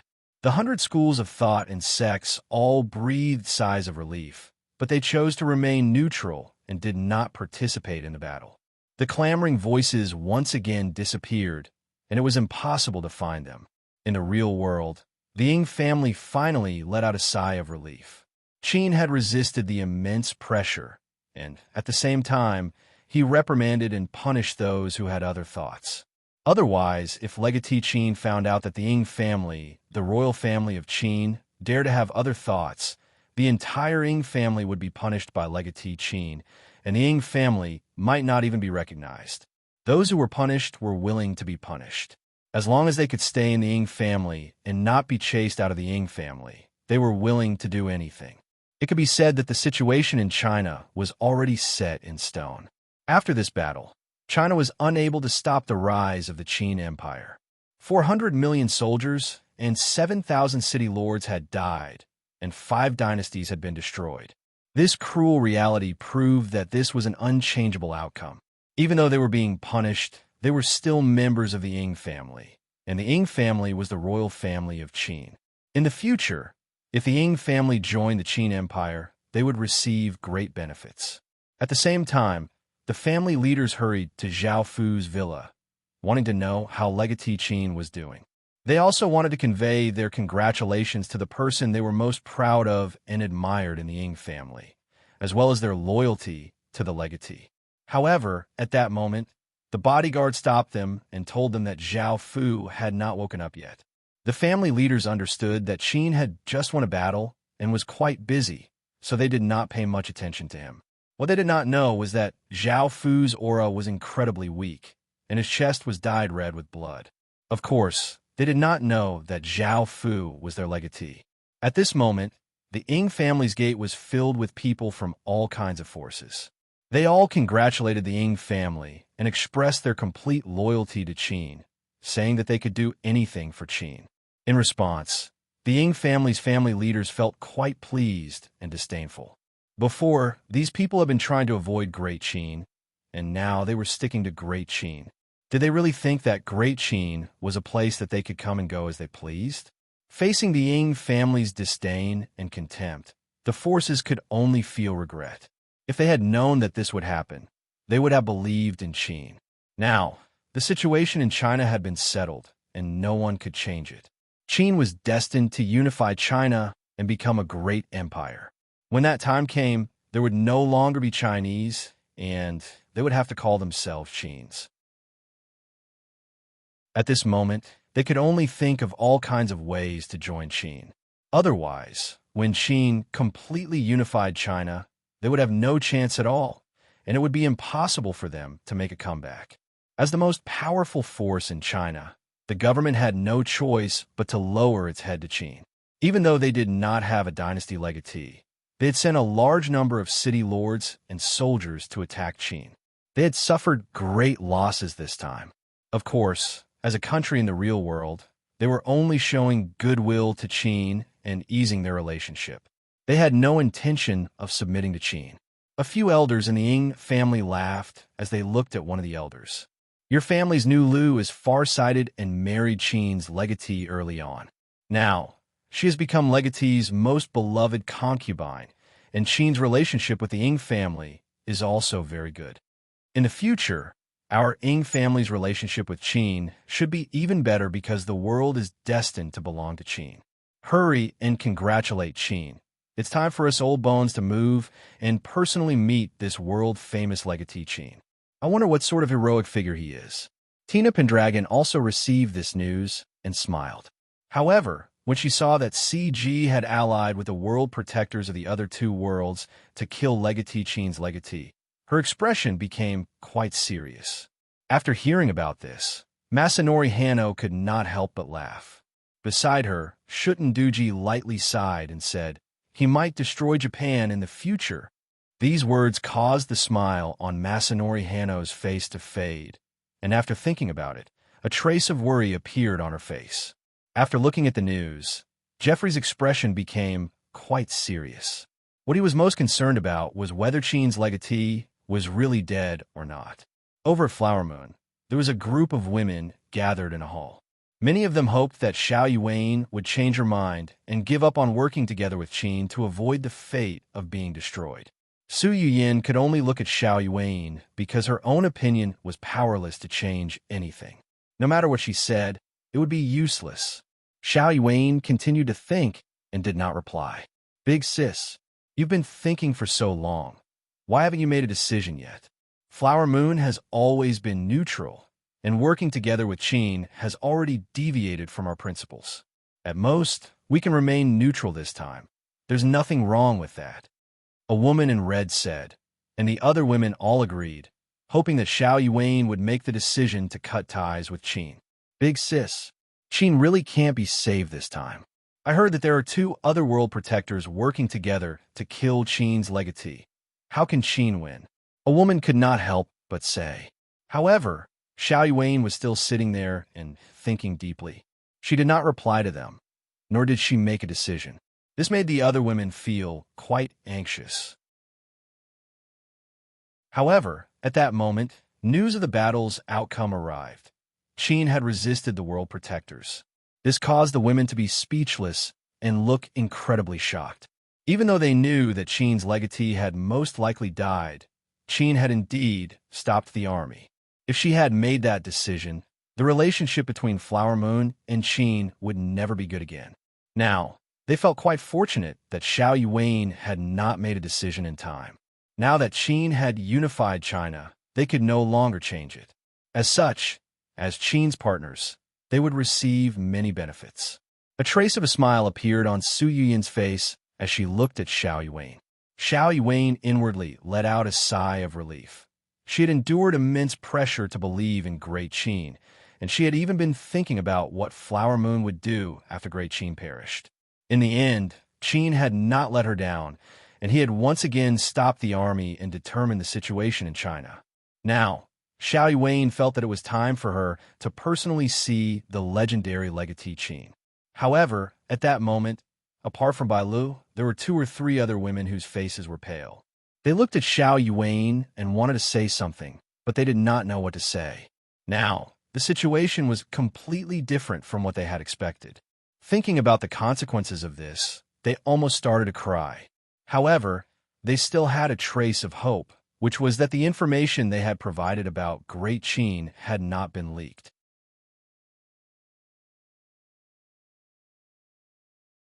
Chapter 891. Things are bad. Someone's attacking our city. Why is it someone from Qin? Cries of shock and panic sounded out from outside the hall as powerful auras descended on Flower Moon City. The women who had held on to a trace of hope immediately felt their hearts sink when they heard this news. Tears flowed out of their eyes as they tried to say something. However, Xiao Yuan immediately guessed why Qin had attacked Flower Moon City. Hurry and leave. Try not to enter the heaven-awakened world in the future and stay in the real world, Xiao Yuan yelled with a pale face. The other women did not understand what was going on, but they instinctively chose to listen to Xiao Yuan. Just as they were about to leave the heaven-awakened world, it was too late. By now, they had activated their battle state and could not leave the heaven-awakened world. Boom! An explosion sounded out as dozens of people giving off powerful auras appeared in front of the women, looking at them coldly. In actuality, Zhao Fu had not only been on guard against Flower Moon, but had also been secretly collecting information on Flower Moon. As such, he knew quite a bit about Flower Moon and had been able to reach Flower Moon's headquarters in time. Su Yiyin still did not understand what was going on, but facing the sudden attack on Qin, she said angrily, "Could it be that your Qin is such an unreasonable person? Why are you suddenly attacking Flower Moon? We're allies." The leader, the man with the strongest aura, coldly harumphed and said, "We're here on Prime Minister Li's orders to capture traitors." Su Yiyin did not understand why they had suddenly decided to betray Qin. However, the leader did not give them a chance to explain and gave the order to capture all of Flower Moon's people. In less than a day, all of Flower Moon's main members had been captured, and everyone related to Flower Moon was hunted down by Qin. The massive Flower Moon was almost completely destroyed in an instant. Qin's actions in the 2 neighboring worlds caused a massive commotion. It was the first time that the people of those 2 worlds had heard of Qin's name. Qin's legatee's name was like thunder in their ears, shaking their bodies and souls. The 2 most powerful people in their worlds had worked together with 10 or so nation armaments, but they had still been defeated. Even their world protector had been heavily injured and had escaped back to his own world. They were well aware of how terrifying their Dao protector was. Ordinary people could only look up to him, but even their combined forces had been defeated. Just how strong was this Crown Prince Qin? How could it be so terrifying? Although he had not seen the battle between them, he could imagine how terrifying the battle was. It was truly at the level of destroying the world. The dark demon world, who had been looking down on the human world, fell silent after hearing about this. They had once again underestimated the human world and had never thought that it would be so terrifying. That Prince Qin was truly a peerless expert. This time, none of the factions dared to look down on the human world, and they silently raised the human world's danger level. This was because reality had proven everything. The fish-scale world's legatees also looked incredibly shocked. They had always feared Yu Xian because Yu Xian was incredibly powerful and could deal with them with a single hand. Apart from his immense talent, he had also been in closed-door cultivation for a long time. His power naturally exceeded what the legatees could believe. This time, Yu Xian had taken the initiative to attack, making the legatees feel quite delighted. They had thought that with Yu Xian's power, he would be able to sweep through the human world. That way, they would be able to take revenge for the humans poisoning the fish-scale people. However, They had never thought that the powerful Yuxian would be defeated and almost die in the human world. Just what kind of existence was this Crown Prince Qin? It was not just the factions from the two worlds who felt great fear towards the human world's world protector. This was the first time that countless ordinary people had heard about Crown Prince Qin, and they knew just how powerful and terrifying he was. Countless people could only sigh as they looked up at him. After hearing about how powerful Crown Prince Qin was, everyone could not help but feel quite curious. Had Crown Prince Qin died in this battle? It was said that they had seen him and the other two world protectors unleash their most terrifying attacks. By now, the other dynasty legatees had already run away.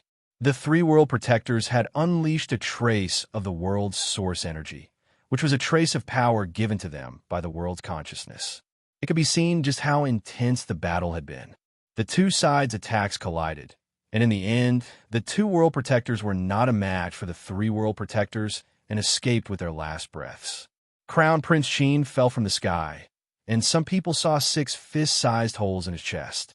With such injuries, it would be incredibly difficult to survive. However, with Crown Prince Qin's terrifying strength, it was possible that such injuries would not be able to kill him. As such, it was said that he might have died, but not necessarily. Now, no one knew if the other two world protectors had been able to harm Crown Prince Qin's main body in the real world. After all, even if his main body was fine, if his clone died in the Heaven Awakened world, it would not have much of an effect on Crown Prince Qin. At most, his cultivation would be reduced to 0.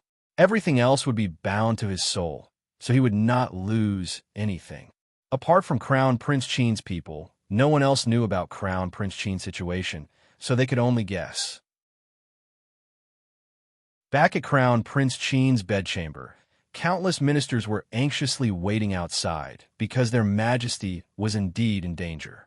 Zhang Baishu and many imperial physicians were treating him, but the situation was not looking good. None of them could do anything and could only wait outside.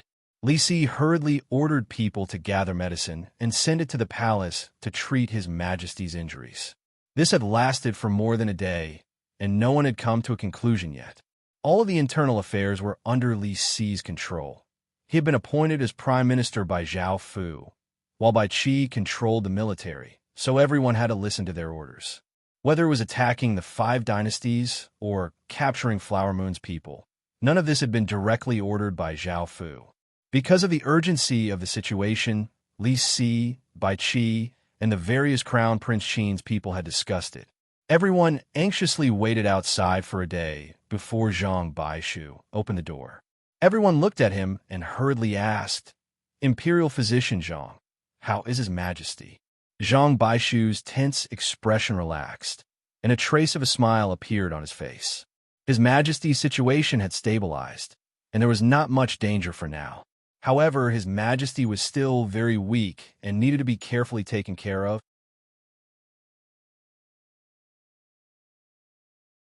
Chapter 892. His Majesty is still unconscious and temporarily out of danger. We need to quickly take care of the rest of the matters in case anything unexpected happens, Li Si said as he looked at the ministers around him. The 3 system factions around Qin had also participated in this battle, and they had sent out all of their armies. However, they had still lost and suffered the greatest losses. What Qin needed to do now was to clear out these system factions. According to their original plan, they would first destroy Vietnam before destroying the 3 system factions. By now, they had taken down Vietnam, and because of the battle, the 230 regions had not been taken care of yet. However, the northern side of Qin had settled down. In total, there were 2,200 cities in the other 3 directions, but most of the city lords and soldiers had died. Even if they had not died, they had moved their cities away and did not dare to stay. After the battle, Bai Qi led his soldiers to attack the 5 dynasties. Because the legatees of the 5 dynasties were dying, they fell into chaos. They had also lost many people, but the residents fiercely resisted. However, Bai Qi was still able to forcefully take them down, paying some losses and killing many people. Bai Qi was responsible for taking down the 5 dynasties, while Wang Jian, Wei Liao, and Bai Shihong were responsible for taking down the three system factions around Qin. This was much easier, as most of the city lords and soldiers had died, so it would not be difficult for Qin to take them down.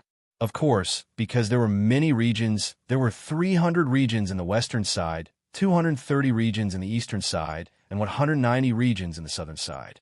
Apart from these system factions, there were also some player factions, which took some time to clear out. After taking down the 5 dynasties, Bai Qi was worried about His Majesty's safety, so he quickly took his people back, while Wang Jian and the others continued to take down cities. What Li Si meant was that His Majesty was still unconscious and could not make any decisions. As ministers, they had to take care of the remaining matters, and all of Qin's forces had to take down these cities and regions as quickly as possible. Hearing this, Bai Qi nodded and left with some of his generals. Li Si took many ministers and prepared to take in a large number of people, build houses, and plan out living areas. In actuality, Qin still had a revival pill, which could save people no matter how injured they were. It was not that Li Si did not want to use it, but it was in Zhao Fu Disaster King Ring. No one could take it out, or else they would have long since used it. Great Qin's generals and countless soldiers gave off massive auras as they ferociously flooded out in 3 directions. No one could stop them, and city after city was continuously destroyed. Soon, they had taken down 720 regions. Adding on the 230 regions from Vietnam, there were 950 regions in total. The Great Qin Empire already had 520 regions, and adding on these 950 regions, it now had 1,470 regions, which was enough to raise the Great Qin Empire to a level 1 Marquis kingdom. However, they had to first clear the 950 regions and build the third Great Wall to protect Qin's 1470 regions within. Qin's territory. Great Qin's territory. At the same time, leveling up to a level 1 Marquis kingdom required 3 barony cities and 6 capital cities. This was a barony city, not a barony king city. As such, they only needed to level up 3 capital cities to level 3, and then use region power to level them up into barony cities, which would save a large amount of EXP. However, they still needed 6 capital cities, which would be quite difficult. After all, leveling up 6 capital cities to great cities would require a massive amount of EXP. In actuality, war was the fastest way to develop.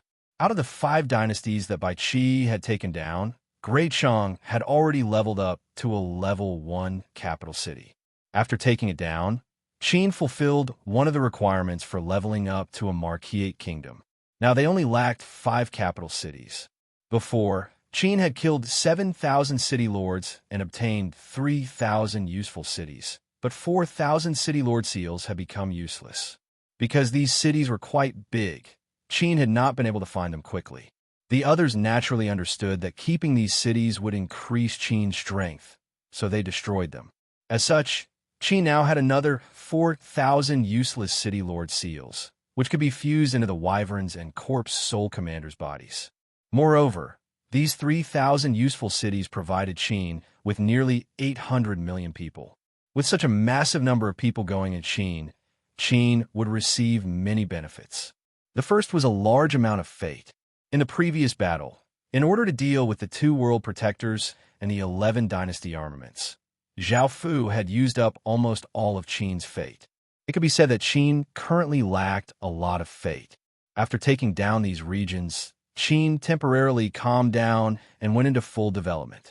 Even though they did not have Zhao Fu's orders, with the various ministers and generals, everything progressed quite smoothly, and Qin was at peace. Soon, it was October 1st, and a sudden turn of events shook Great Qin. Great Qin's king, who was their majesty, had suddenly become severely injured, and the situation once again became quite dire. Facing those terrifying injuries, even the intermediate water of life's effects were quite weak. This was because these injuries were not caused by ordinary power, and this caused all of Qin to fall into a state of panic. Li Si could not help but think about the revival pill.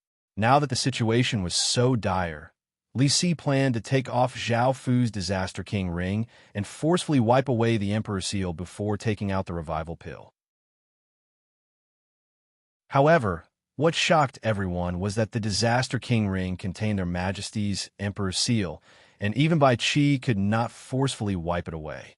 This made everyone incredibly worried, and they planned to gather all of Qin's city lords to work together to wipe away the Emperor's seal.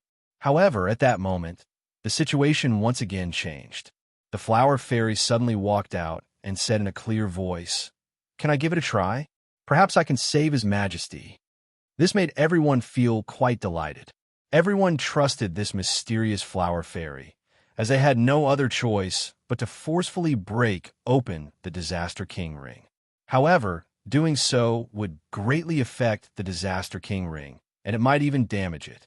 The flower fairy was led by the others to look at the young man lying on the bed. His face was incredibly pale, and his aura was incredibly weak. His chest was wrapped in white bandages, but blood continuously seeped out. You're tuning into the Warrior Lore YouTube channel. Don't forget to subscribe and join us on this journey to catch the most captivating stories.